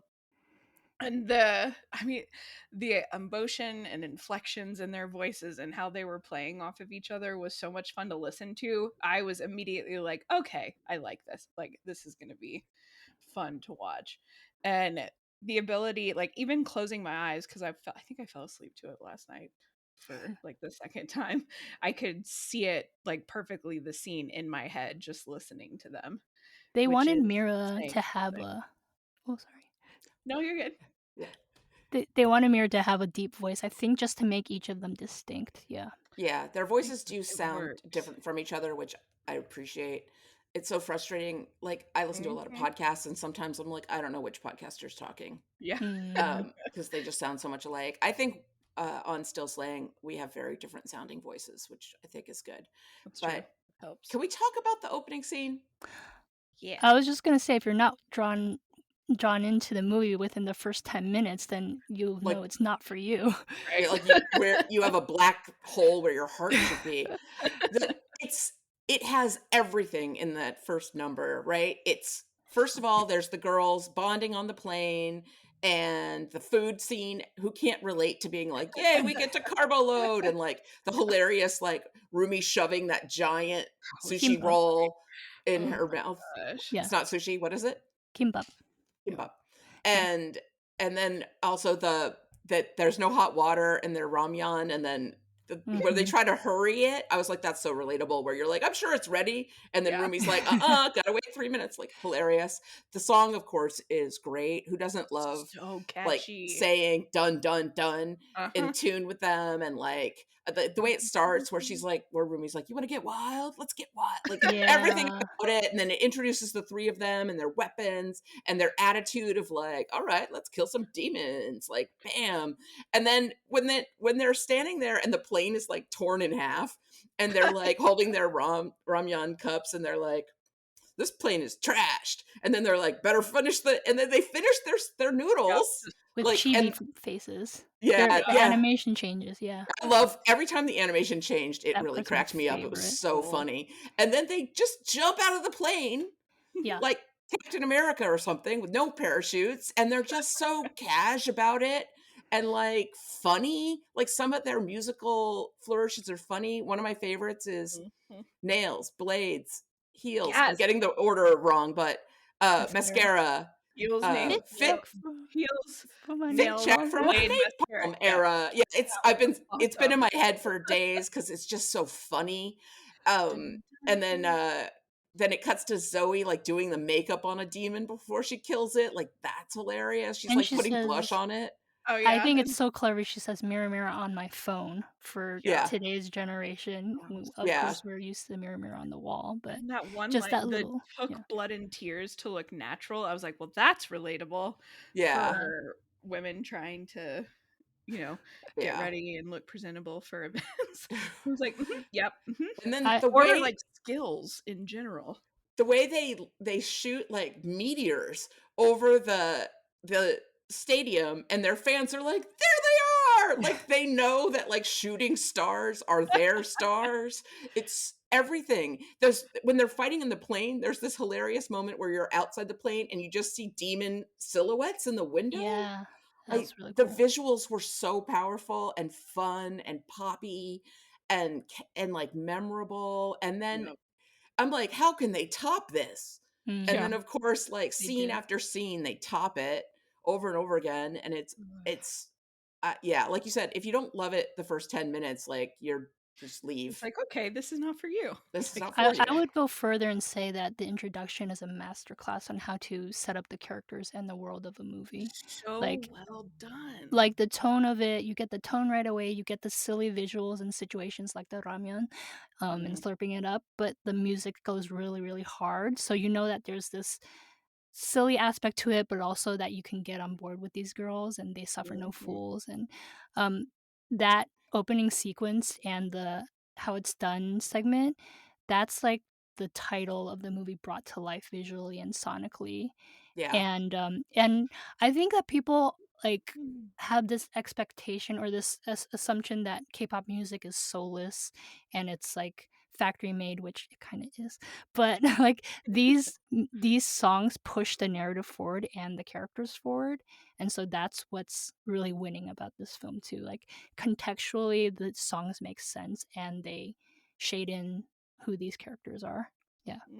You brought up Broadway earlier, and I think you're right. They borrow a lot of techniques in terms of the way that the songs drive the plot forward or explain the characters Yeah. from like the most successful Broadway musicals.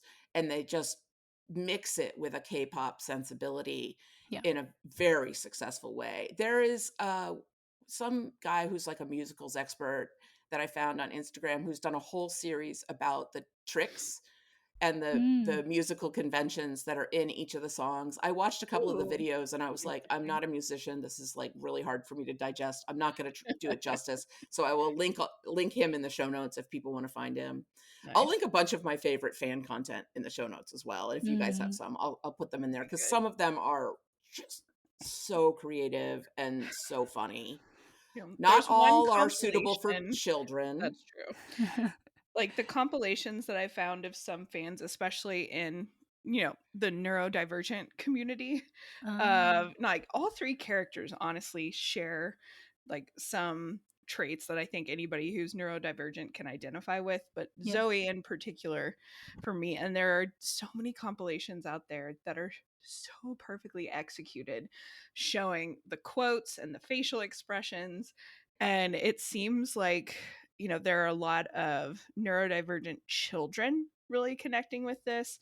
I'll have to find the article, but there was a mom who wrote like an opinion piece, and she has 3 children all on the spectrum, one with autism and ADHD, and she was explaining how each of them found a different character relatable for different traits that they shared in terms of their neurodivergence, and how it opened up conversations in their family and it helped her understand them more. And I was like, oh, this movie is so special. Like, that's so that co-viewing thing that I was talking about, right? It's this opportunity because it's a movie made with kids in mind, with aspects that appeal to adults as well. It's just a special opportunity for family viewing. I did want to talk about something I did notice, a trend I'm noticing. So there are a couple of different, well, not a couple, there are a few different like genres of fan video. And the ones that kind of interested me the most from like a sociological perspective were the reluctant adult who gets sucked into watching the movie and then becomes a fan. Oh, yeah. And there's a couple of different versions of those. One is the sort of hardworking mother who's cleaning the house while her kids are watching K-pop Demon Hunters. And then the next thing you know, she's standing in front of the TV, singing into her like scrub brush. And she's like, oh, I've caught the fever. And she's really into the music.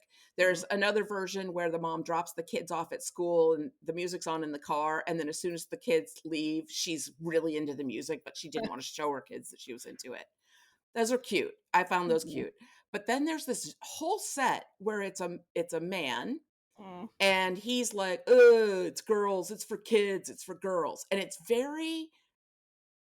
it's part and parcel of a whole thing that happens in our society where things that girls like are trivialized and vilified, and that men are like, they recoil from the feminine like it's going to burn them. Like if you hand a man like something pink, sometimes they'll like jump back, like you're like, here's a poisonous snake, and they're like, ah.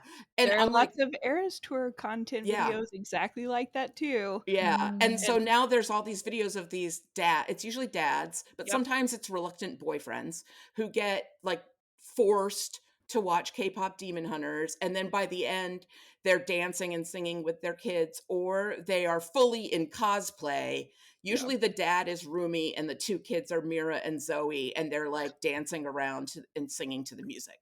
And the funniness and the appeal of these videos is based on this idea that a man liking something for girls is inherently so weird silly. or funny or silly. And I'm just so tired of it. I'm Yeah. tired of like, Twilight's dumb because girls like it. And I'm like, it's not any dumber than Transformers. Like it's just not, right? And like Taylor Swift is for girls. It's like Her you music- paint your chest with the number 87 and go stand out in the cold. Right. to How support is it the different? Chiefs. Like, why is that different than a Because bunch men of like women it, it's cool excited? to be a super fan, but girls being a super fan is like dumb. I've been seeing this my whole life, and there were times when I didn't let myself be feminine when I wanted to be, because I was like, no, I need to be taken seriously. Yeah. I remember saying I hated the color pink in like middle school. and Yeah, I didn't wear pink for like Yep, but I 25 was just like, years. no, pink is too girly, and I'm not like that girl. Like that's not who I am. Mm. And I mean, I hate that I spent any time feeling like that. Yeah. But looking at it, as an adult, it's like, oh, well, that is a symptom of a much larger societal and cultural issue where we minimize things that girls and women find important, and they're co-opted a lot of the time. I think about the Beatles. One of the first things that popped into my head is that they started off with a fan base of teenage girls, and now they're regarded as one of the greatest bands in history. Right. So now it's okay for men to like it because they're musical geniuses. So it's important enough for men. Wow. And Yeah. I just it's kind of insidious. I'm frustrated by it. It's insidious. It holds women back. It supports the idea that women aren't as smart as men, women aren't as logical as men, women can't be trusted in leadership positions because they're emotional and girly, and you just want to do sewing. And every time I think we've made progress as a gender, I see a video of some man online being like, I don't want to hear any of the yap from my girlfriend. She should just shut up and let me tell her what to think. And I'm like, these men are still out there. Yeah. And some of them are in powerful positions at an alarming rate now too. I also wanted to talk about the Saja Boys as red pills, because one of the things that they do to lure in their listeners is, I'm the only one who will understand your sins. Yeah. You feel lonely. You feel like you don't belong. I'll give you a place to belong. And it's the loneliness to, being a member of the Proud Boys or the KKK pipeline. And they represented it so well because they also started off all happy and cute and peppy. And then when they were ready to eat the souls, they revealed themselves as demons. They're on stage singing Idol in their full demon regalia. Their eyes are yellow. They've got talons. And the audience at this point is so sucked in, and they're singing the truth. They're like, we came for your heart. Now, you're coming for your soul. We're going to eat you, and you'll belong with us because you'll become a part of us, because we're going to, feed on you. And it's not that different from what happens to a lot of young people who are lonely, which brings me back to the whole finding community thing, which we talked about earlier. Is so important.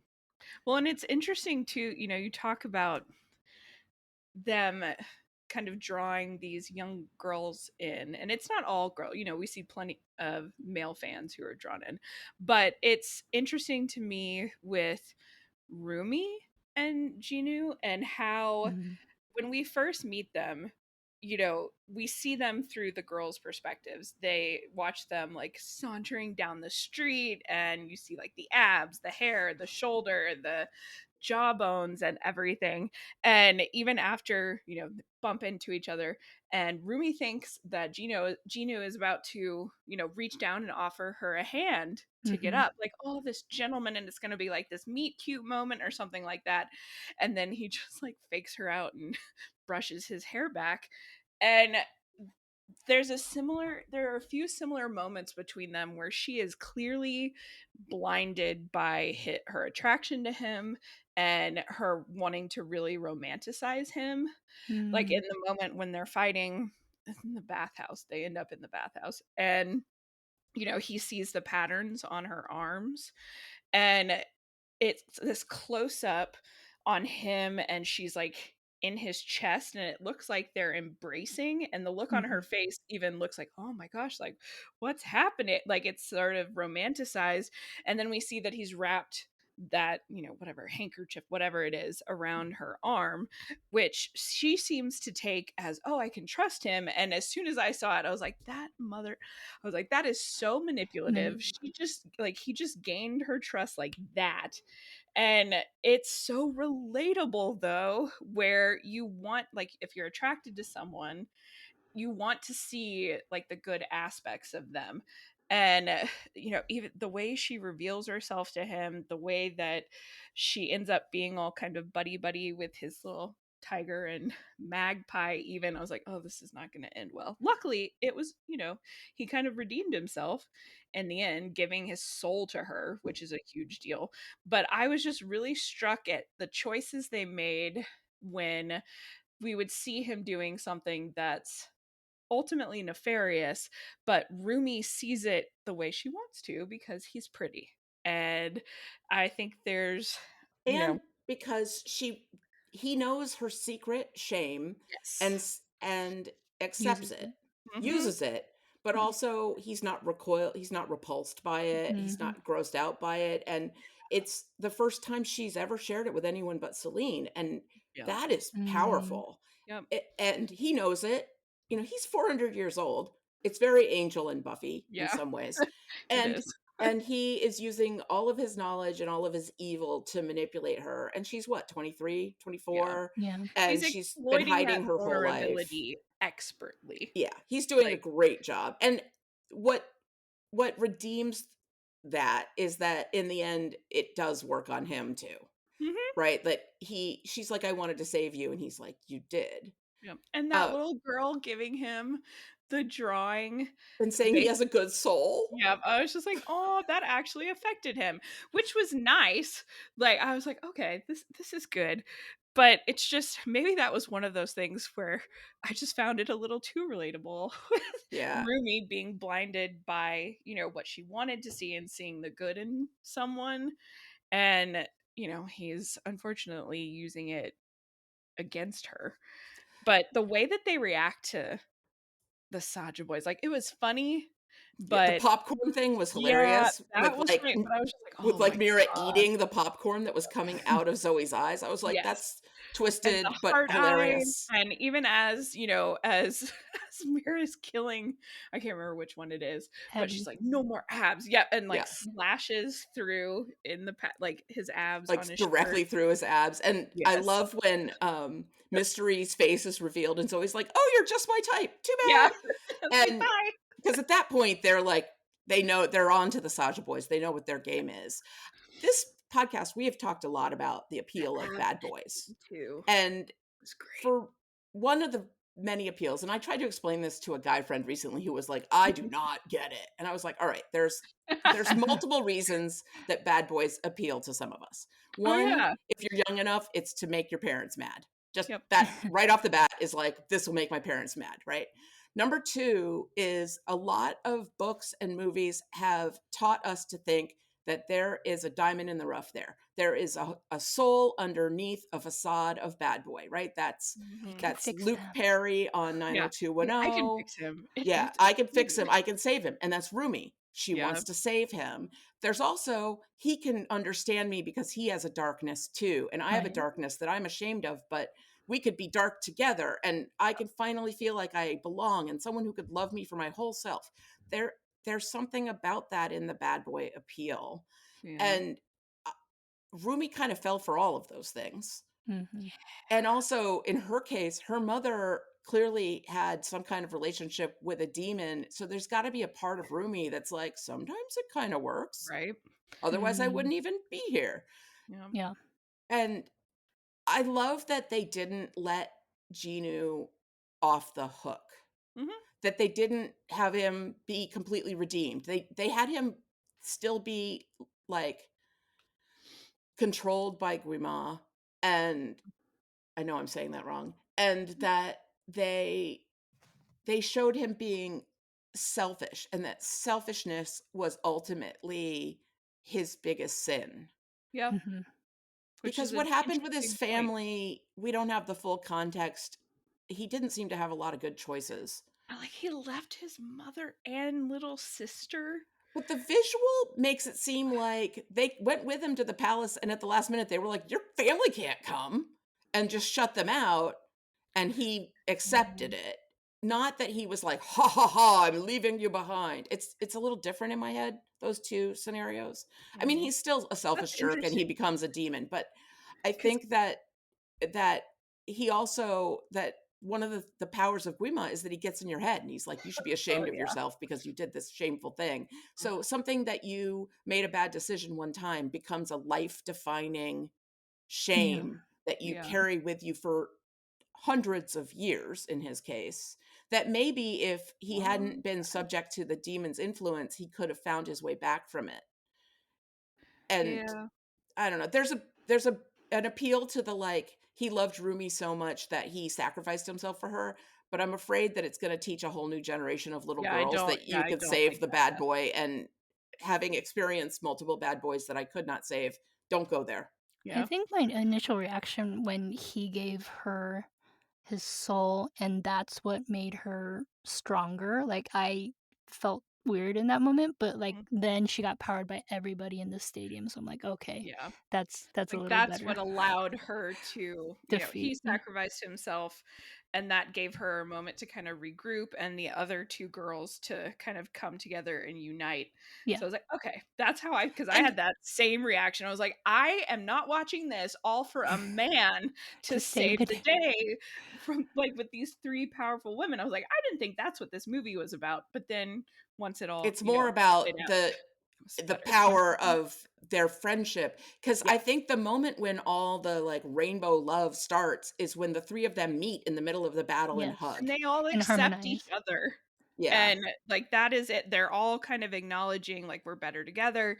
And, you know, I accept this part. Like, they know very well at that point in time, you know, that Rumi is half demon, that this is something they've hidden. And they're basically showing her that that doesn't matter to them. Yeah. Which is a pretty powerful thing, feeling accepted by your friends I and think they feeling never supported. yeah, they were never, against her being half demon, I guess. It was more like she kept it from It was them. the lying. Hiding Yeah. it The from them. lying part. I often say that Americans in general are willing to forgive, like, public figures who do something wrong, but they Ugh. have a hard time forgiving a cover-up. Yep. Yeah. And I think Cover that's up is deep. usually worse. That's deep because her being half demon is out of her control, but her Right. hiding it from them is 100% in her control. And also, it was like, it was revealed to them in a shocking way, and they had an immediate reaction in the moment. Yeah. But then we see them being depressed afterward. They're like, our group is broken now. Like, Yeah. they're not like, now we have to kill Rumi. They're like, I'm alone. Now I'm sad. That it's not hatred that they feel, it's heartbreak. Yeah. Mhm. Well, and there's probably a little bit of, you know, sense of, you know, why would like taking offense, like, why would she think that we couldn't handle this, or why would she think that Right. this would, you know, change anything? Like, we know her heart, we know who she is. And I mean, I think that happens in real life scenarios all the time. And it's an interesting dynamic to see played out in an animated movie. Yeah. I mean, And I think it's the experience of a lot of people with friends who come out as gay or trans yeah, or any other thing that they need to come out about after years of friendship, of like, I Yeah. can't believe you didn't tell me before this. yeah. Mhm. And that's hard to navigate, because then, you know, there are plenty of times where, you know, you do reveal something that you're ashamed of to somebody that you're close with or a friend, and they have that reaction that you're afraid of, where there's judgment coming from them and there's not acceptance. So it's something that I think we can all relate to, especially adults who have had life experiences and more experiences with friendships and relationships. But I think they handled it in a really nice way, especially with that song. It's so damn catchy, Golden, basically being about how, you know, it talks about each of their insecurities and struggles and things that they've dealt with, but how ultimately they're better together and they're stronger together. And that connection is, you know, what ultimately ends up, quote unquote, saving the day. But if you compare Golden to This Is What It Sounds Like, Mm. Golden is a lie. You Yeah. know, they're like, no more lies, no hiding. You know, we're ready to But- shine. But Rumi is hiding things, Is and she very very like beautifully, as a metaphor, loses her voice from it. And then the song itself has lots of production values, right? There's like key changes and pace changes and like flourishes and all of this production behind it. Whereas the beginning of This Is What It Sounds Like is sort of raw and emotional, and the production values, Oh, what is like, they kick in after the hug. and that line, the scars are part of me, darkness and harmony, my Yeah. voice without the lies. I was just like, holy hell, that's a very cutting line for something that sounds so, poppy and surface level, but the lyrics are really powerful. And that just, I love that the scars are a part of me, darkness and harmony, which is finally kind of self-acceptance and realizing that, it's okay, scars and all. It's just, I feel sappy, but it's such a No, wholesome I like movie. get emotional every time that song plays. Every time it comes up on my playlist, I like kind of have to skip it or else I like Yes, like I'm cry about in to the cry car. right now. Yeah. But yeah, I think It's that also not the song, funnest one to sing. yeah. Yep, it And is good. Free. I think Free Free. has a lot of great lyrics in Yeah. terms of phrase too. Like between imposter and this monster, I've been stuck inside my head or something like that. Yeah. It's really It's great. a beautiful song, but that one's intimidating to sing. Yes. Yep. There's a really cool thing about Free actually. So that has to do with the animation. This is me going down rabbit holes again. That Rumi and Huntrix and most of the movies animated on the twos, which means they're animated every 2 frames. That's why you get kind of this like choppier look. That's also true of like the Spider-Verse movies and like the Ninja Turtle movies from Sony. But Genu and the demons, they're animated on the ones, so they're more fluid and like mercurial.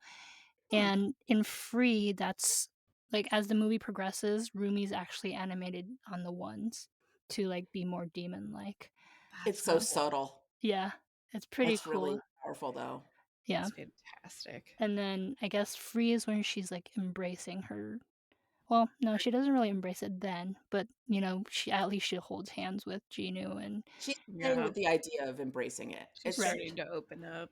It's the first time that she's letting herself think about what it would be like to embrace her demon half and her dark side, as it were. Yeah. Yeah. I wanted to read up on the sort of neurology of shame and what shame does to us when we feel it and how powerful it is, because Mm. I think that it's used as a weapon and as a tool in different cases in society. So when faced with shame, this is all from, I don't have the link, but it was like some neurology institute website. When faced with shame, the brain reacts as if it were facing physical danger and activates the sympathetic nervous system, generating the fight, flight, freeze response.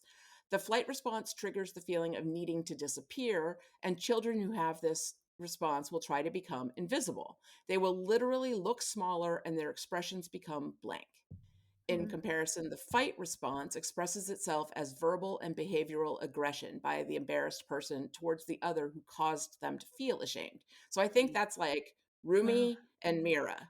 Yeah. The freeze response is what normally occurs when people are faced with trauma where they feel trapped and powerless. The freeze response allows us to survive situations where intolerable things are happening to us.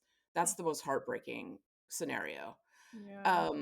And that has negative consequences too. It upsets our ability to think clearly, which results in beliefs that we are stuck in a situation where we have no power because we have something wrong with us.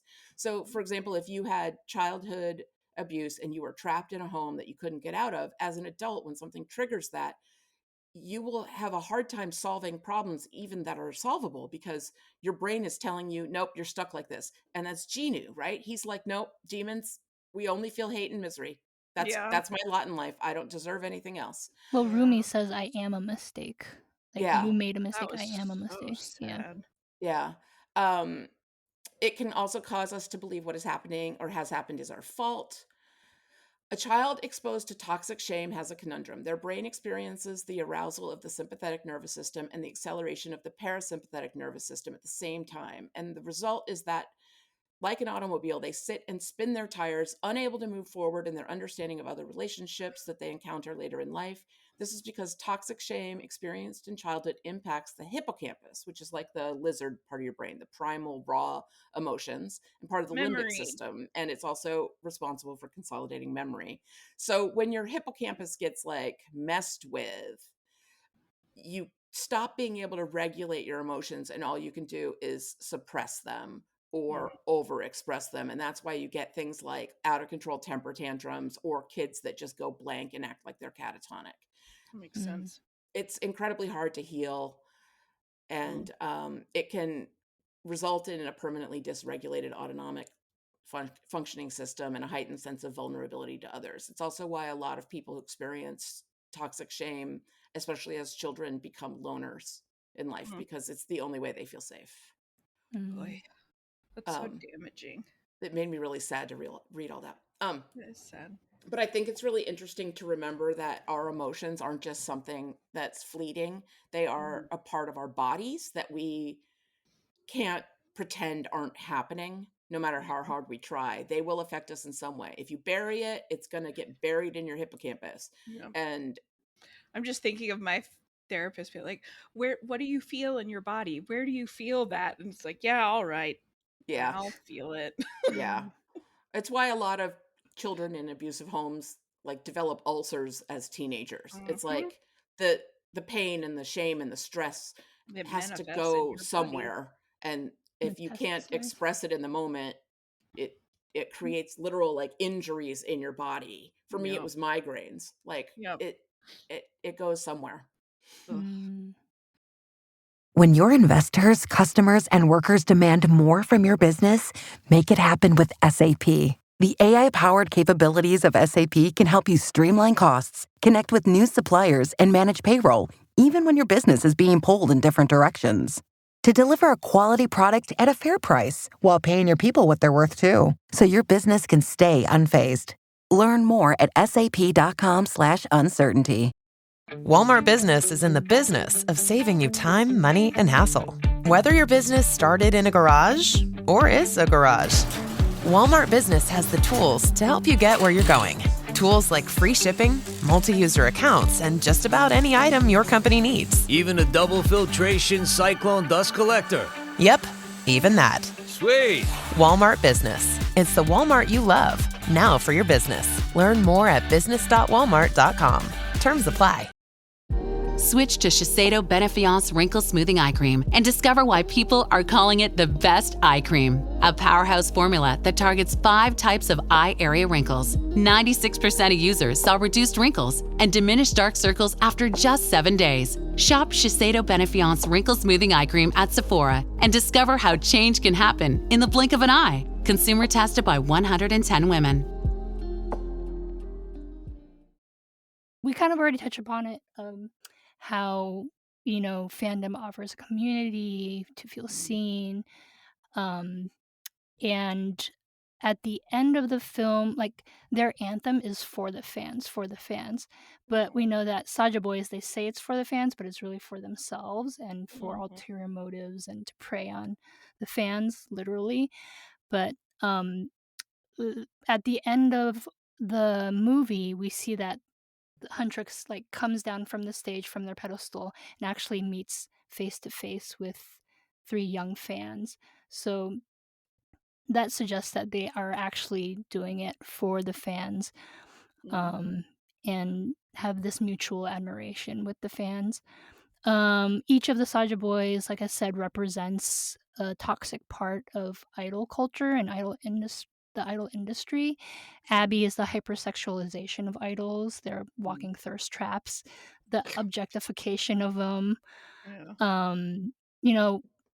Most of these companies are patriarchal, and you see that in the visuals and the staging and the choreography. It's very male gaze, wrapped up in female empowerment.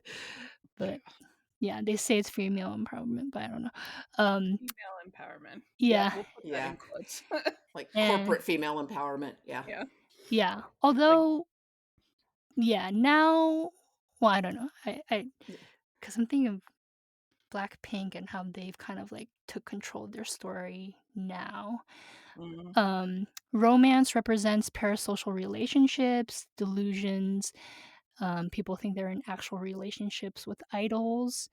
They kind of referenced it with the shipping of Reginu and Oh, the yeah. thruple and everything, all Yeah. these fantasies with Crazy. Abby and Mira and And romance, right? It was Mir Rabmance or Mirobi. something, Yeah.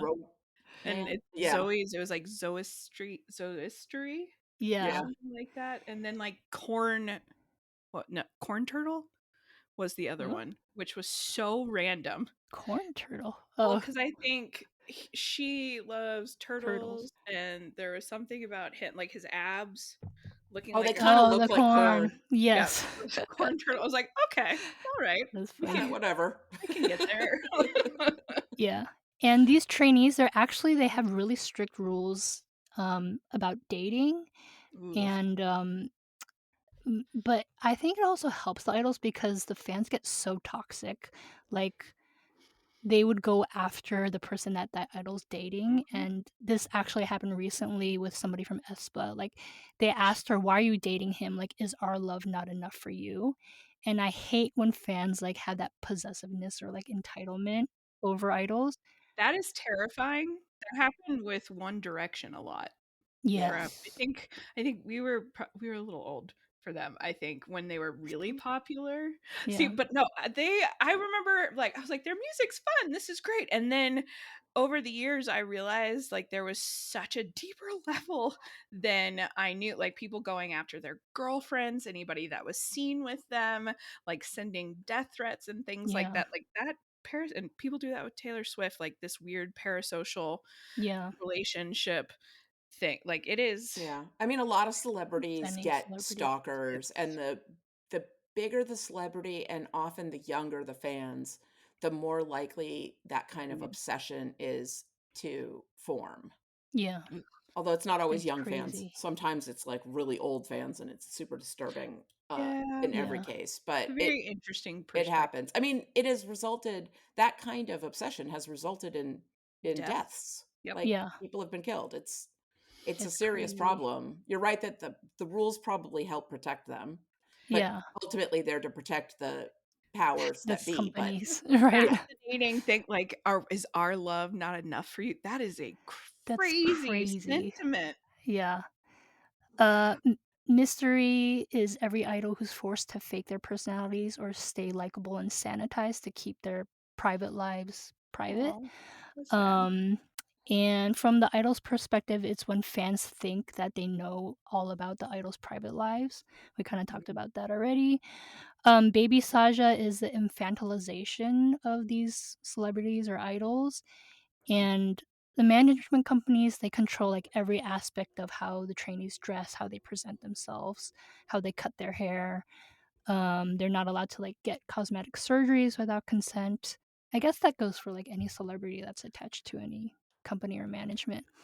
Yeah, But I wonder how deep that goes. Like, what's typical? I think that in the West it's changed somewhat. It used to be a lot worse when the studio system would like own stars and then right. they would have complete control over their lives. Now a lot Yeah. of like big movie stars are more free agents. But if you get signed to a 5 movie deal with say Marvel, Yeah. you have a Your trainer, you have a hair and diet, you can't cut your hair. Like Yeah. you can voluntarily sign up for that. The Yeah. difference being that like Chris Evans was like 30 when he signed up for that. He wasn't 11. yeah. Yeah. Well, I wonder how much of it is a difference in terms of culture, because in the US we're much more individualistic, while Mhm. with Korea it's more collectivist. Right. And I wonder how much that impacts one, the fandom, and how people feel entitled to Mhm. these people and their time, but also how much control that they have over image. Like I can Yeah. imagine that would be incredible pressure to deal with, especially if if somebody's queer and not wanting to make that known, and you're supposed to be this heartthrob, or Mhm. this fixture for people to project their romantic Mhm. ideals onto you. Like that's kind Yeah. of heartbreaking to think about, honestly. But like with any celebrities, if they're younger, people are like so aghast that like they cursed or they drink alcohol or something or they dress a certain way, and it's like we do hold them to different standards Yeah. than like they There's have to be Funny also that you say that. I remember the first time I was like 11. I heard the Backstreet Boys on an interview that was like aired later at night, and they were joking about sex. And I was just Ooh. like, oh, and I remember that reaction as a kid. I was like, this is not who I thought they were. And I remember telling my mom, she was like, well, they're adults, sweetie. Adults are going to talk about adult things. And I remember being like, oh, wow. That was an Yeah. eye-opening moment for 11-year-old me. There's also this thing that happens where the fandoms of get hostile the second that the celebrity stops being like over the top grateful. Right. Like if they're like, can we please have some privacy and a personal moment? And then they're like, you signed up for this, you owe it to us, you better take a picture with me. Like Look at hate Chapel that. Roan. it's Like Jennifer terrifying. had a huge backlash when she kind of set some boundaries and said, if I'm actively going somewhere, then maybe don't stop me and ask me to take a picture. Like if I'm at dinner with a friend or somebody, Yeah. and people Feel acted entitled. like she said the most horrific things imaginable, and I was like, no, I'm good with this. Yeah, like she Yeah. wants some fine. personal time. Like, but again, if they're taking these people in, these children into this system and training them from a young age, they have all this control, and the kids are in no position to push back on it. Yeah. The They don't power have the life dynamics of it. experience. They don't have power. Ugh, Their parents yeah. probably were like, this is a great opportunity for you. You Mhm. could be rich. You could save our whole family from poverty. Who knows what kind of pressures are on them to Mhm. conform. And suddenly they find themselves, 29 Powerless. years old, Yeah. and they're like, I've been controlled my whole life. I don't even know who I am. Yeah, exactly. That's that's And it's the Guima. most it's Guima. It's mindless consumption and like And just taking greed. and taking and greed, yeah. I love that Guima was depicted for most of the film as just a giant mouth. Mhm. Yeah. It's like I just want to consume. Like mouth. It's just personified greed. Yeah. Just gross. That's all I have. And Gino, we talked about him as being representative of like selfishness and material wealth and comfort over family and morals and everything. And the idol industry often seems very hedonistic. Like they lean into like, I think that characterizes hip hop and rap too, right? It's all about the bling bling. Yeah. I think There's a lot of it. that's where it ended up. I don't think that's how it started.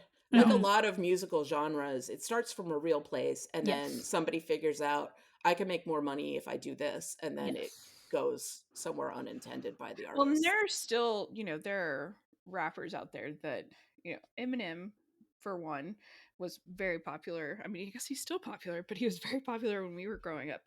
And I think of Kendrick Lamar and his lyricism and the messages in his songs. And it's just that kind of stuff I feel like is transformative. And There it's are pushing the culture where it needs to go. Yeah, there are always going to be artists who go against the corporate greed, company line. It's Yeah. just it's hard. It's hard, and the younger they are, the harder it is for them because Yeah. they get trained and indoctrinated. I mean, we saw Rumi when she had questions about hiding her patterns. Oh, when she Celine made was her chant, little. Yeah. and that's just a form of indoctrination, right? It's like, learn the lesson, say it after me, repeat after me, say it in a sing-song voice so it Yep. sticks in your head, and that's how you learn the lesson to toe the company line. And Yep. yeah, when you're a kid, you don't have any tools to push back against something like that. And so these Yeah. kids that enter a factory system, be it Motown, be it Disney, Mickey Mouse Club, or I can't remember the name of the guy who created like NSYNC, but that horrible Lou person, Pearlman. Lou Pearlman. Yep. He was They awful. start with them young, partially because youth sells, but also because They have no power. children are Yeah. manipulatable. They're malleable. And then there's a whole pedophilia Sexual aspect to component. it Yep. that is gross. I don't want to talk about that. It's just awful. Yeah. That's all I had for that.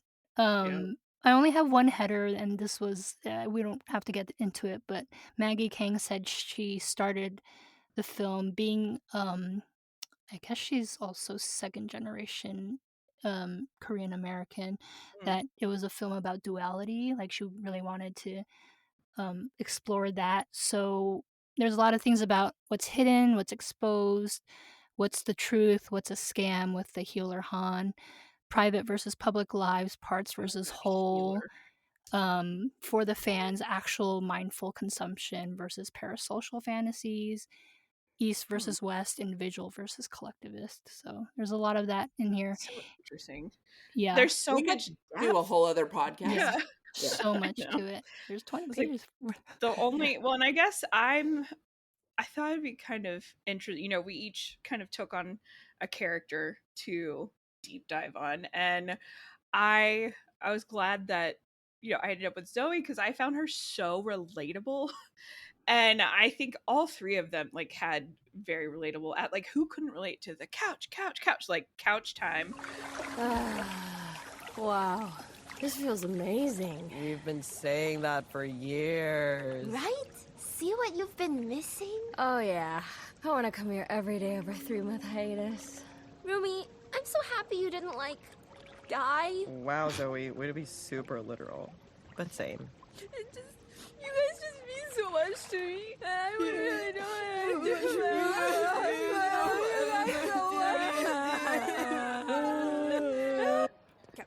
Couch. 3 months of couch. I love that she made Perfect. the girls silly and stupid and kind of like The couch chant is so relatable. When you're exhausted, all you want to do is like hang out on your couch with your friends and eat snacks. It's like Well, and that line that where she said, I'm so glad you didn't like die, and Mir calls her out for being so literal. I was like, the number of times that has happened to me where I say something that I think is completely appropriate. Like, for example, my boss was going to Mongolia recently and gonna go hiking and fishing, and he was talking about this peak he was climbing, and as he was leaving, I was like, well, be careful, don't die. And everyone around me was like, why would you say that? I was like, well, I don't want him to die. Like what's wrong with that? Like, okay. And I was like, oh, okay, maybe that wasn't the best way to wish him goodbye on his trip.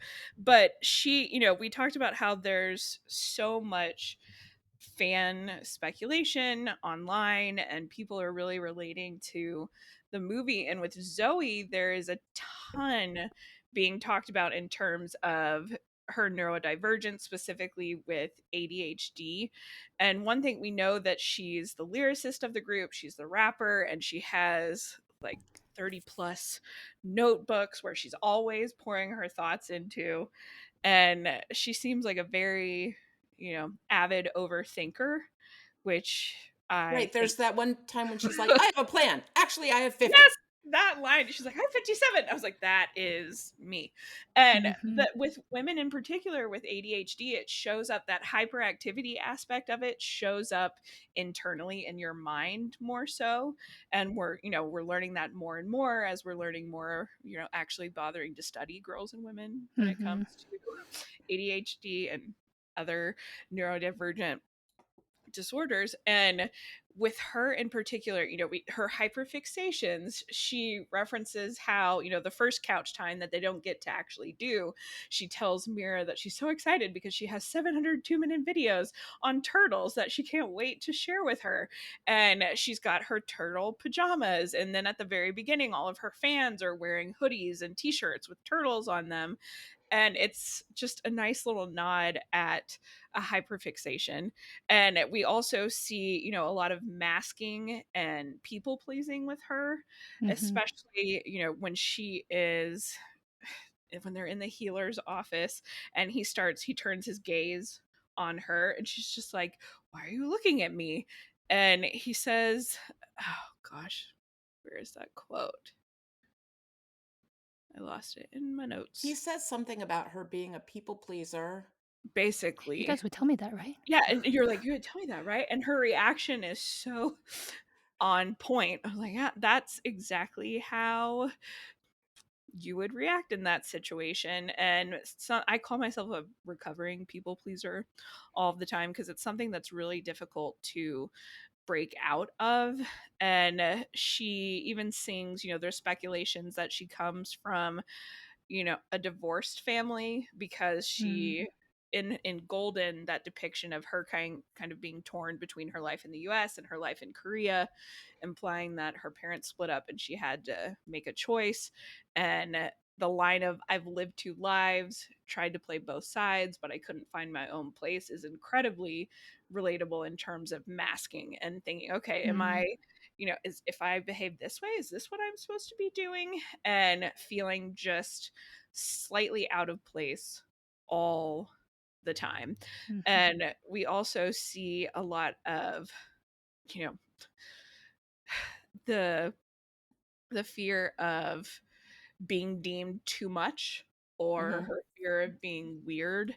And when her inner demon talks to her, it says, you're too much and not enough. You'll never belong anywhere, but I can give you a place to belong.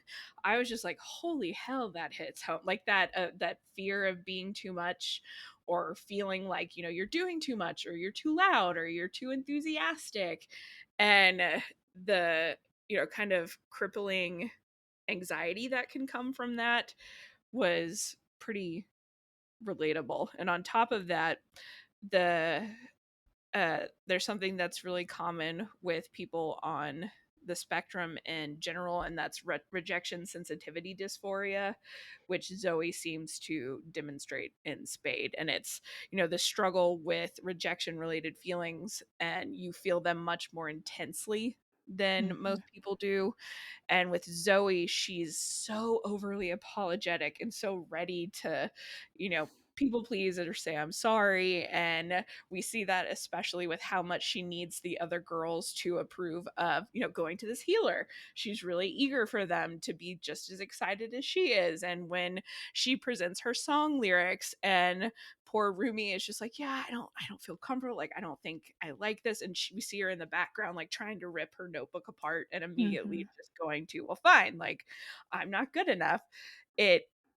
I mean, I don't know how much of it was intentional in writing her character, but it just seems so apparent to me when I was going through the first couple of times. And now the more that I've watched it, I'm just like, yep.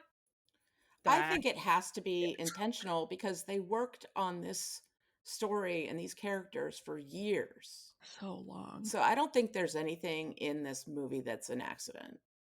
Yeah. We're in her little caw noise randomly. It's like, oh, a vocal stem. Thank you, Zoe. And what's obvious to everybody else isn't obvious to her as a neurodivergent person, because like when they're in the square watching the Saja Boys, she's like, they're magicians. Yeah, and, that was so I mean, demons. And then at and the then end, she goes because she wants to be like the others. Yeah. I relate to her so much. I mean, I had 37 pages of notes for this, and I pared it down to 20. Yeah, it's a But lot.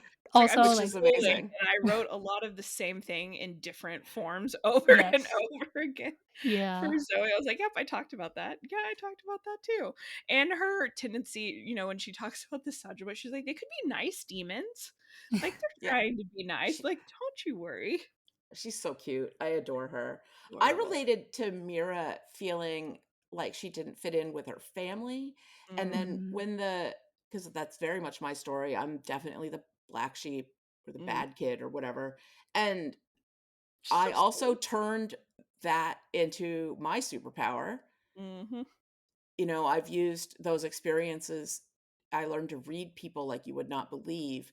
And I have used it to negotiate contracts as a lawyer. I have used it in many different ways in my life. And the way that the demon gets in Mira's head is says, you're never going to have a family. You're not supposed to have a family. And I had to stop the movie. And I was like, that is how it feels. But one of the things that drew me into the Walking Dead fandom in the first place, which is how I found Podcastica and eventually met the two of you, was the concept of found family. It's something that really appeals to me about that show. And it's something that very much appeals to me about Buffy, is that a lot of those characters, their biological family is not in their lives. Buffy really is the only one whose mother is ever around. Yeah. And yet they form a family and their bonds are strong and they are loyal to each other. And you don't need your biological family if you can have a found family. It's really powerful storytelling. And I am very excited because I think that there's already sequels announced, and I'm hoping that one of them will be focused on Mira and one of them will be focused on Zoe. Like That would be that's my amazing. dream. Yeah. So I really am excited to in the future dive more into Mira's backstory and learn more about what it means to be a problem child. And Yeah. Ugh, it would be so nice to dive in. You know, they've told Rumi's story, and seeing them tell the other two would be interesting. I've also seen a lot of speculation that they could bring in a fourth character, and that's, I guess, from what I read, is sometimes common in K-pop groups where they might start with 3, or they'll add somebody in for like a new, I don't want to say flavor, but like a Cousin Oliver situation. Cousin Oliver. That'd be so funny. I read Poor that too. Cousin Oliver. Do you know that reference, Karen? Yeah, Brady Bunch. Yeah. It's Dawn. It's season 5 of Buffy. They added Dawn. I mean, Oh, it's Dawn. yeah. Well, along with that and along with Zoe's love for turtles, I don't know if you saw this, Kara, but like the thing about the 4 animal spirit guardians in Korean culture, it actually started with Chinese culture, but they also brought it to Korea. And so there's a dragon, an azure dragon, a red phoenix, white tiger, which is Rumi's sword, is the sword of the tiger, and then so black turtle. And so they're saying they were probably inspired by that, and that's why they gave Zoe this obsession with turtles. God, I And almost brought that up when you were talking about costuming, and I was like, I didn't get to go deep enough on this. Like, I don't feel like I'm qualified to talk about it. I'm not qualified either. I just like But it's researched it. fascinating. Like, Yeah. it is a really compelling idea, especially when they talked about the color schemes of their costumes and how Yeah. intentional that was. I was just like, oh, okay, I'm sold on this. That seems like a very Yeah. reasonable direction to take this. There's so many intricacies in this movie that's grounded in Korean culture. And I don't think we have time to go through all of it, but maybe we can link it in the show notes. But like, you can tell that it's so lovingly made, and that the creators, Maggie King at least, like really took from her experience as a Korean American or Korean Canadian, I think she is, and put it all in this movie. Like, so many references and a love letter to Korea. Yeah. I think that's such a good point. And you can tell when the media you're consuming is made with that love and intention. Yeah. And it reminds me of, I mean, I watched it 2 nights ago. Cuz this was before I canceled my Disney Plus. Red Panda Yeah. is one of those movies that I really enjoyed, and I remember when it came out, the director, the creator, talking about her experience as a Chinese American growing up in San Francisco. Going Red. Isn't Turning Going Red. Red? Turning Turning Red. Red. Turning Turning Red. Red. Did I say Yeah. red panda? She turns into a red panda. Right. That's why. That is part of the metaphor. That's like, I keep calling the song Dun Dun Dun, but that's not the name of the song. It's I called was just How like, It's there's Done. one with the red panda that's about periods and difficulties of assimilating in American like, it's such a good movie, and you can tell how intentional every decision was and how personal it was for the director, and this movie felt the same way. And I feel like, there are a lot of shows that we talk about that we resonate with the most because they are made with love and intention. I think Sinners is another great example of something that was very intentionally made, and they believed in, the power of that story and the messaging and the need to get that history out there. So, I don't think it's a coincidence that these are the movies that tend to resonate. And I Right. really hope that even if I have to wait 6 years, I would love for them to make another one. Well, they definitely are. They've already announced that there will be sequels, short films, maybe a TV series, maybe a live action film. There's been all these like statements about what's coming because, of course, at the end of the day, corporations want to make money, and Netflix loves the success that they've had with this. And I'm sure Sony is a little bit kicking themselves for selling it to Netflix for $20 million and how much success Netflix is having with it. So Sony probably, I don't know the details, but they probably retained some of the rights. So whatever sequel, they're going to get a bigger share of the revenue, and they'll make sure that they do. And I just hope that they can contain the corporate need for profit enough to allow the artists who clearly care to create a good end product, because I think there's a lot of story that can be told in this universe and can be told well, but not if they just churn it out like a factory of some kind. Yeah. Agreed. Well, I was gonna maybe as a really quickly, like, not counting the financial part of it, but do you think that this would have reached audiences if it were theatrically released first? Or because I feel like the Netflix part of it actually helped I get think so too. eyes, and then putting it in Because theaters. kids watched it first. Right. Yeah. And then it started drawing in adults. Natural. And you can watch it over and over again to learn the songs and Yeah, I think streaming was the perfect place for it to gain the popularity it gained. The fact that it made almost $20 million in its one weekend in theaters is remarkable, because it had already been out for months. And I think that Netflix and Sony, I hope that they will take the right lessons from it about original content made with love, but I worry that they'll be like, oh, we need poppy We songs. need more, And then a sing-along version in theaters will make money. Like it always seems like corporations learn the wrong lessons from successful movies. Like the Barbie movie made $1 billion. Let's make more movies about toys. Like, no, that's what they're doing. Yeah, that's what they're doing. They have a And whole it's like, Mattel line. that's not That's not why it was necessarily successful. like, yes, Barbie is an iconic toy that like half of the population played with as a child, at least half, but it's also because the movie was made with love and intention. And corporations are run by numbers people who are like, we put these elements in and we got this much money out, so let's put those elements in and get money out again. And I don't know, it's commerce. Movies especially are such a collaborative and expensive medium that requires so many different people and corporations to participate in creating and releasing them, that they are subject to so many things that can prevent them from being good. So when one is good and actually breaks through all those levels of editorial control and corporate control and cost cutting and all that stuff, it's kind of a miracle. Yeah. That's true. They better retain the same creative team. I know. Yeah. That would be such a mistake if they didn't. It really would. I mean, like Frozen, I've heard some Netflix executives compare this to Frozen and say, we have our Frozen, because Frozen was a money big phenomenon, like a cash cow for Disney.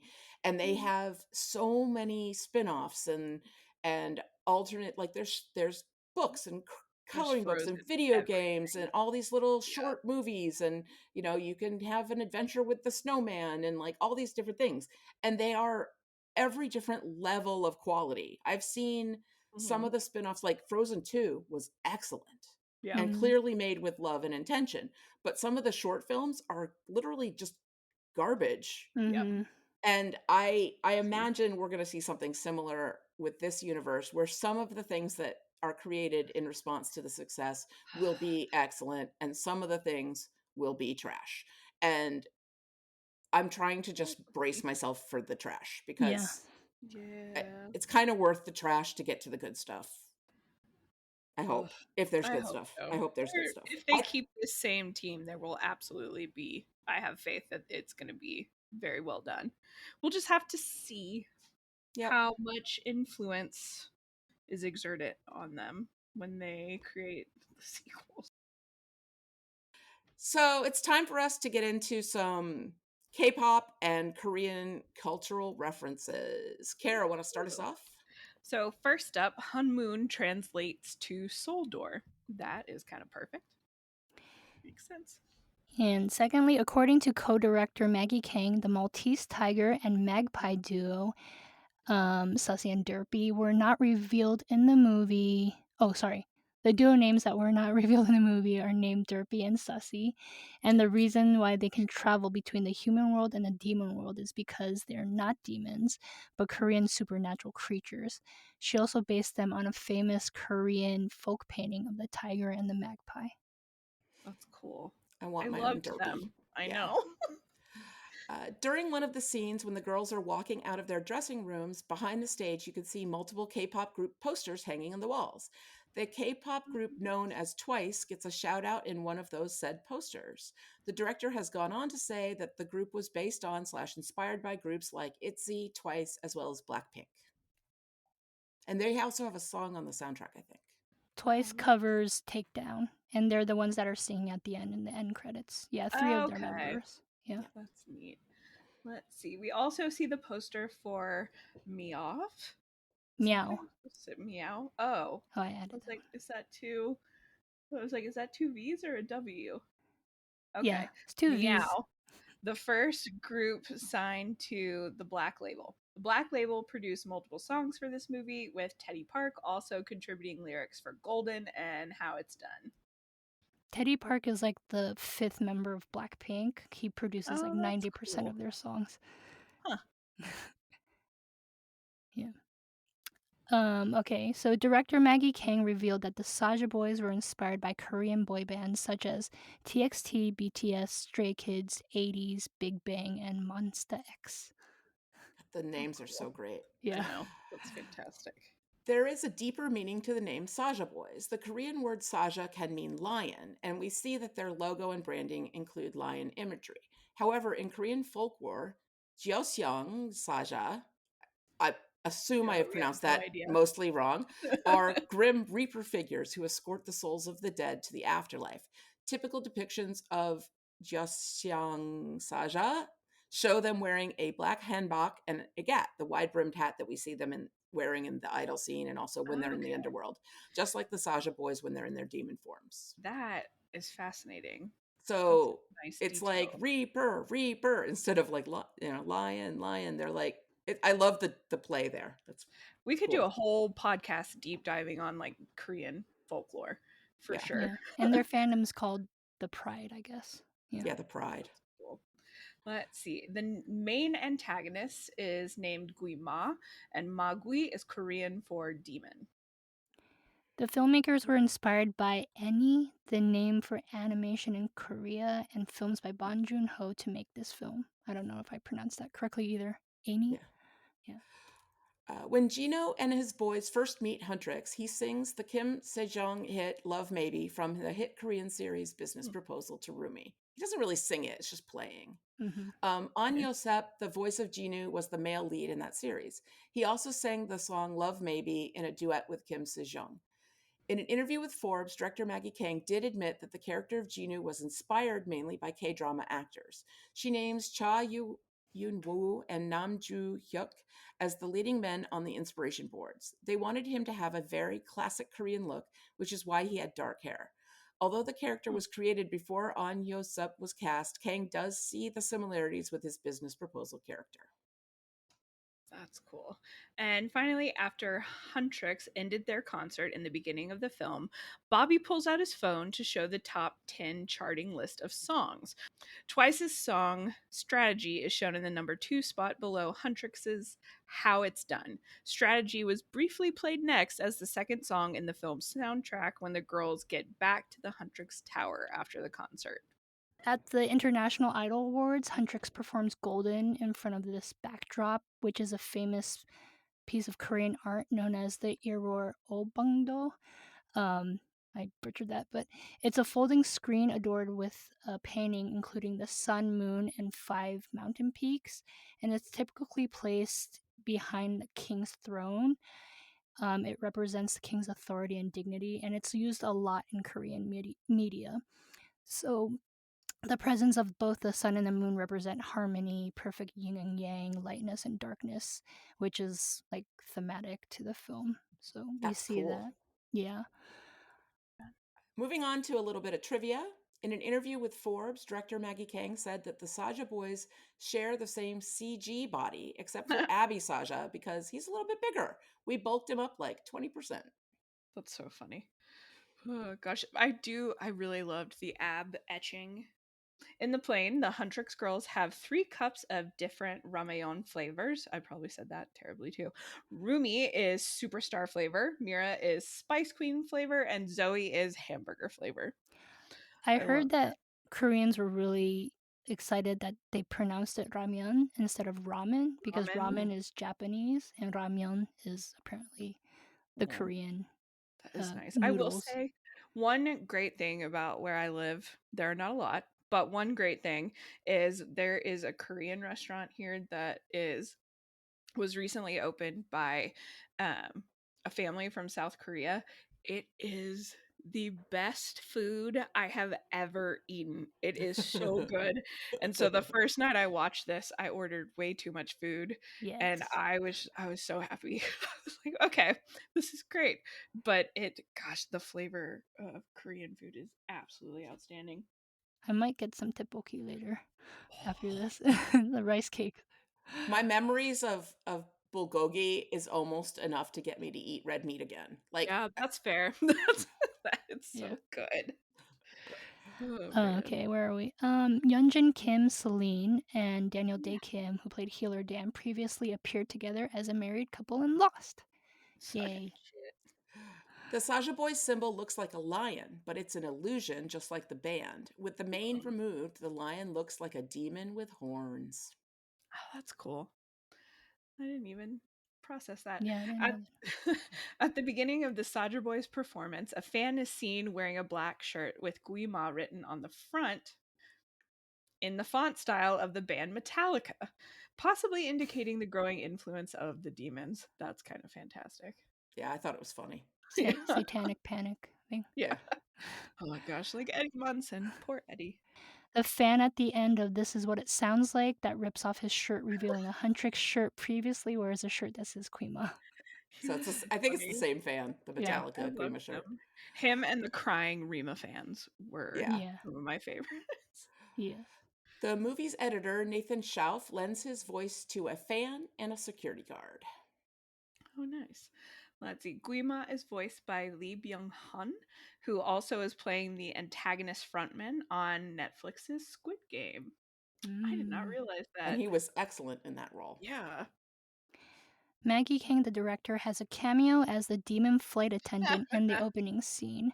They also use her name during Golden, where you see a bunch of people posting about it. Like you see their usernames and their handles. They have all the creators' names there. Like, yeah, you see Chris Applehans too. That was cute. I loved her pouring the coffee on the into plant. the plant. Yeah. And then she's like, "Whatever you want, arrivederci." Like, yeah, arrivederci. I have a few too that do you mind if I just pull some out? Go for it. Let's see.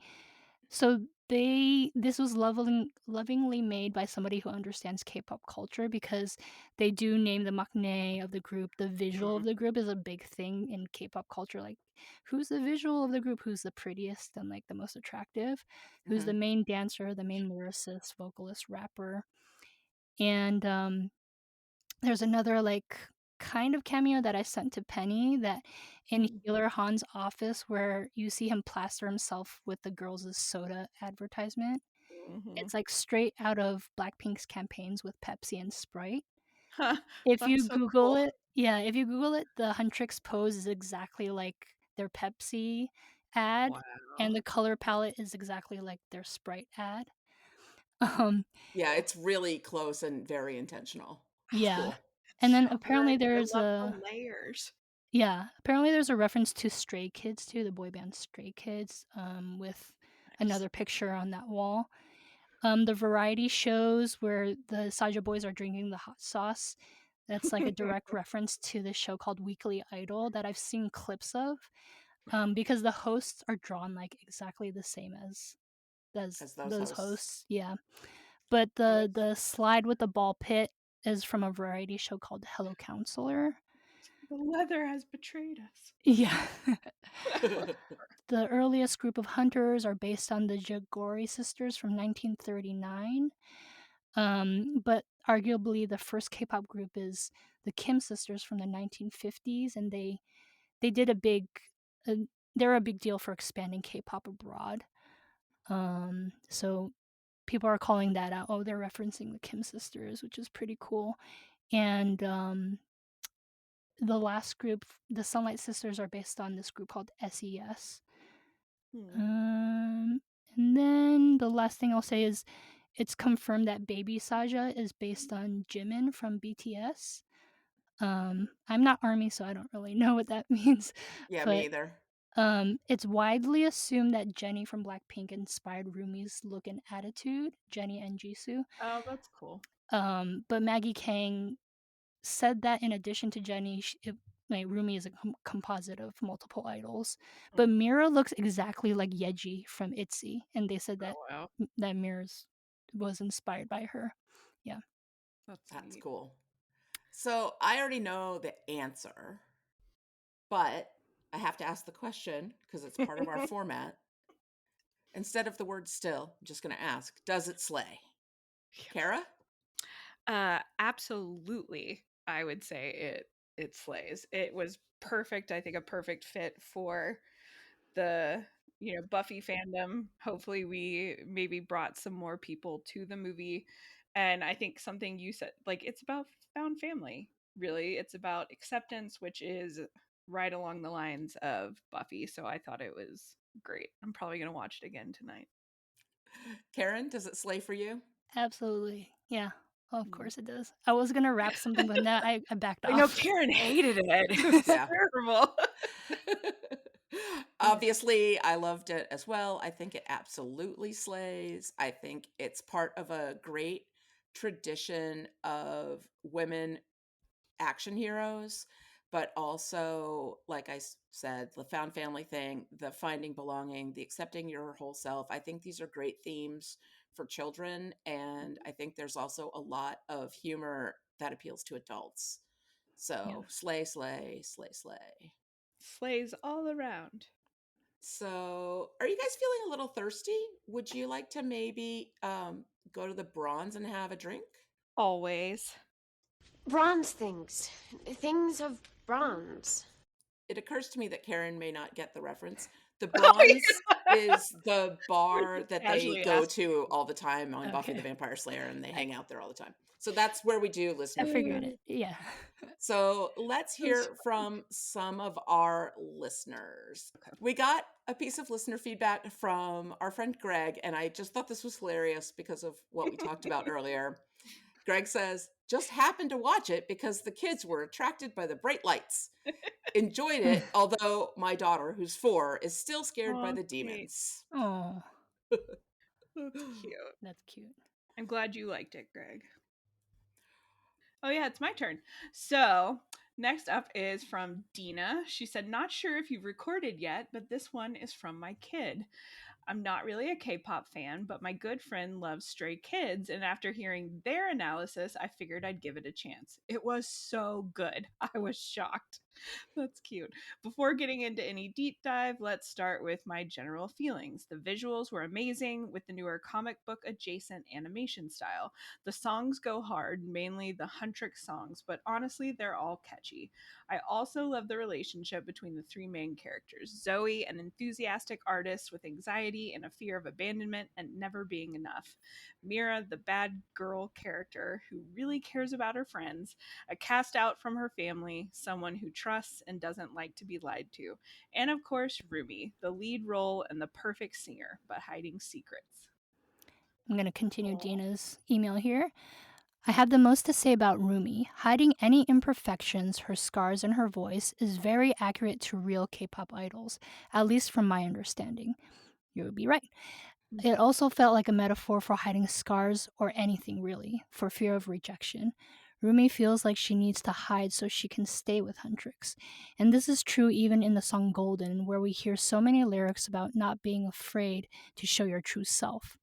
As Rumi sings this, she puts on a jacket, zips up her shirt. She is actively hiding while singing about not hiding. From what I understand about K-pop, the Saja Boys all represent certain aspects of how some K-pop fans see their favorite groups. The sexualized one, the pure and innocent one, the mysterious one, etc. This is common throughout a lot of stans. Sometimes fans forget that these are real people, and that's not just K-pop, but that's what we're talking about here. Jinu was also amazing. I love that he didn't get a happy ending. He lived in guilt and shame, haunted by Kuima's voice in his head. He meets Rumi and thinks maybe there's a chance, but he's manipulated again and has so much self-doubt that he reverts back. His sacrifice was both his redemption and his karma. He saved Rumi but didn't die happy. I think that's a really powerful message in a kid's movie. Hear, hear. The email goes on. Celine was such an interesting character. She raises a girl that her friend died fighting. She is taught to think that Rumi has to be perfect, has to cover up until she can, quote, fix her. I don't really like Celine, but she's so layered it's hard to hate her. No matter how messed up, she had her reasons for raising Rumi how she did. Some other notes I had. I kind of wanted Rumi and Jinu to kiss, but I understand why they didn't. The magical anime girl pose at the end brought back memories from animes I used to watch. That was fun, specifically Sailor Moon and Glitter Force. The movie was a tad predictable, but it is a kid's movie, so I'll give it a pass. It was genuinely funny. Mira barking at the doctor is one of my favorite scenes in it. Yeah, that was really good. Also, I love how the entire internet's reaction was, I'm not going to like this, and then they were immediately proven wrong, including me. So yeah, KDH was really good, and I give it a 7 to 8 out of 10. Golden will never leave my brain. Very catchy. I just want to say, Dina, I think your kid is like 15. This is some very good writing. And I know Dina is a very good writer, so I'm not that surprised that your kid is a good writer, but I just felt like I needed to say it. Great feedback, for sure. Very good feedback, yeah. Greetings, Cinematic Slayers, from our good friend Coffee and Vodka. You said, for something that was clearly not made for me, this was highly enjoyable. Inasmuch as the themes, particularly the finding hope, trust, and passion within relationships angle, are a decade gone in my case, I could still appreciate it from an artistic angle. All the characters were so earnest, you could tell it was animated even without the visuals. And what visuals! The animation was flowing and flawless and colorful. Finally, the music, of course the music, tied it all together, propelling the viewing experience to make its runtime seem much shorter than it was. All in all, very much enjoyable. 5 sing-along sensations out of 5. Peace and take care, Coffee and Vodka. I love that you gave this a chance and enjoyed it. That's fantastic. I am very excited about that as well. And also, as always, Coffee and Vodka's emails are really fun to hear. So well written. We got one voicemail from my friend Karen. Here we go. Hey, still slaying. This is Karen. I am giving you some feedback for K-pop Demon Hunters, which I just watched tonight with my son on his recommendation. And everybody else's, lots of people's. He was really happy to get to watch it with me, and I definitely, it was a good time. It was a lot of fun. We really like, like the messaging, the way it's very, like easily accessible for teens. There's a lot of like, I love the sort of teenage thing of, your good friends sitting around them having their like carb up and, like couch and like wanting to go to the spa. I feel like Buffy would be like really happy to hang out with them. Like she'd be really happy for couch time, to do that. I feel like, like sometimes you feel like, oh, this song was just wedged in, but they all like, they push the plot forward much like, a good musical does. And as a fan of musicals, I enjoyed that too. And, they're sort of, I love their manager, Bobby, and how he just like, they would just poof, disappear to go off to fight the demons. And he's just like, this happens. like, and the way, they're just like, wow, those special effects were really cool, like nobody's really seeing this for what it is, which is a little bit what it's like in the Buffyverse. That same sort of feeling. Alex asked me what my favorite song was, and I said, the Take 'em Down one, even though it's like, in the end, not the song that, they should really be using because they should be doing something positive. That's how you fight the demons. That's how you fight your demons inside, by doing something that's positive, not, adding more negativity. So I get that, but I just like the song. He likes the I'm Your Idol one. He likes the really he likes a well done evil song. And I told him that the vibe I got from that was very much, when the evil guy's like, oh, you're gonna get your just desserts, or as Jafar says in Aladdin, your eternal reward.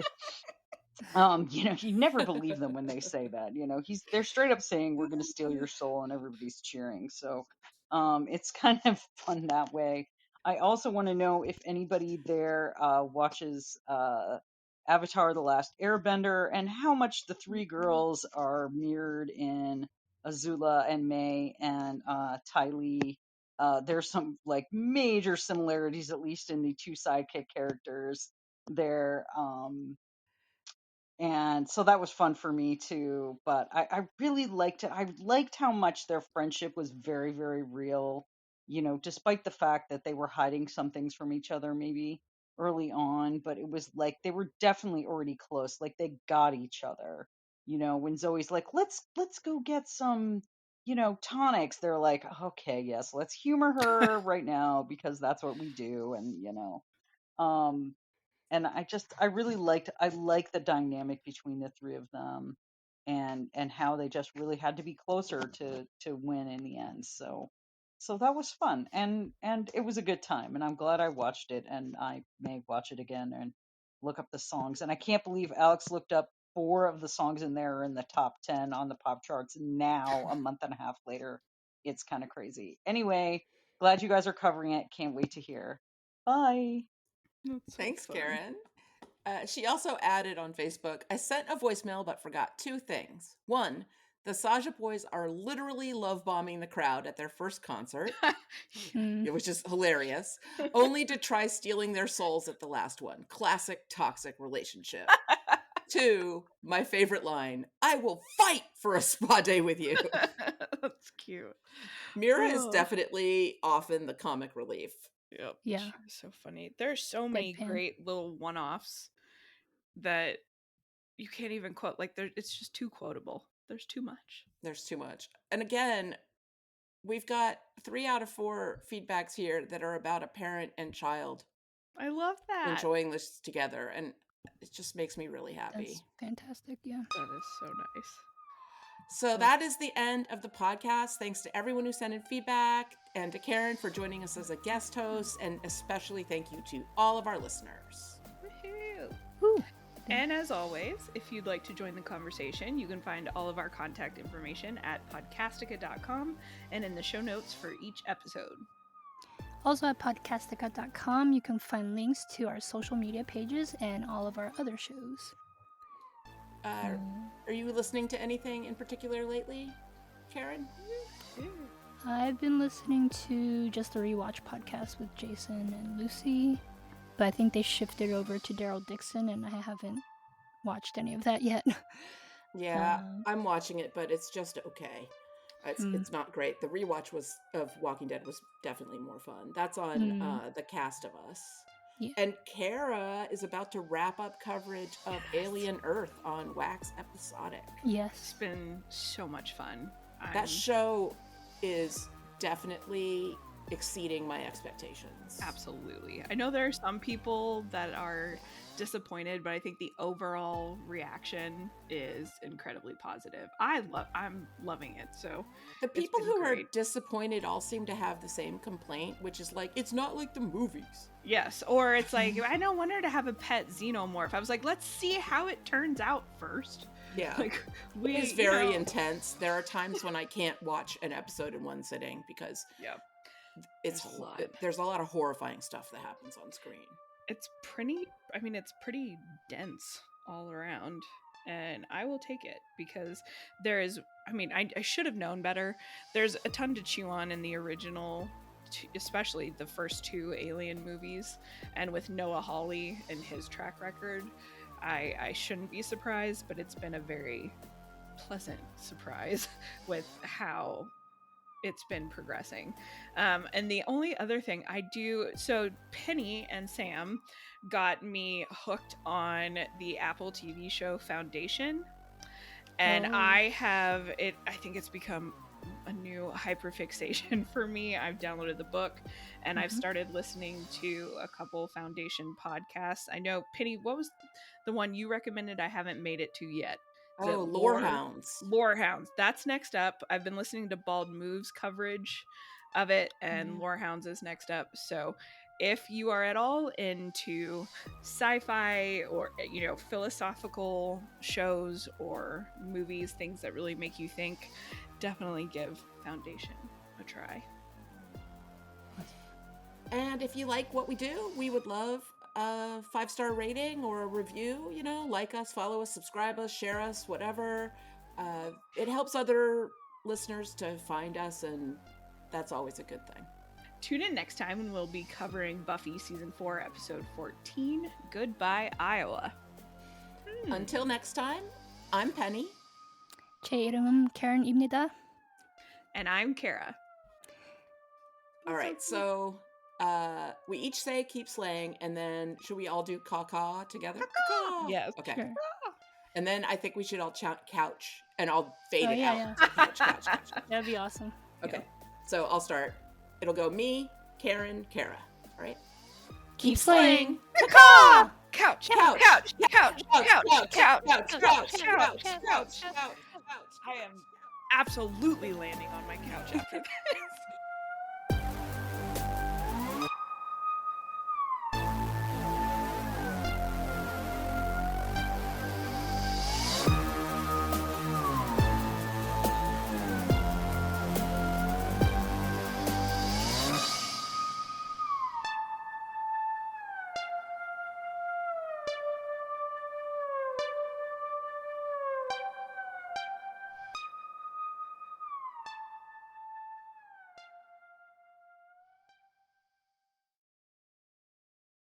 It's hard to remember now, but the internet used to be fun. I can't believe how easy it is to surf the net. Surf's up!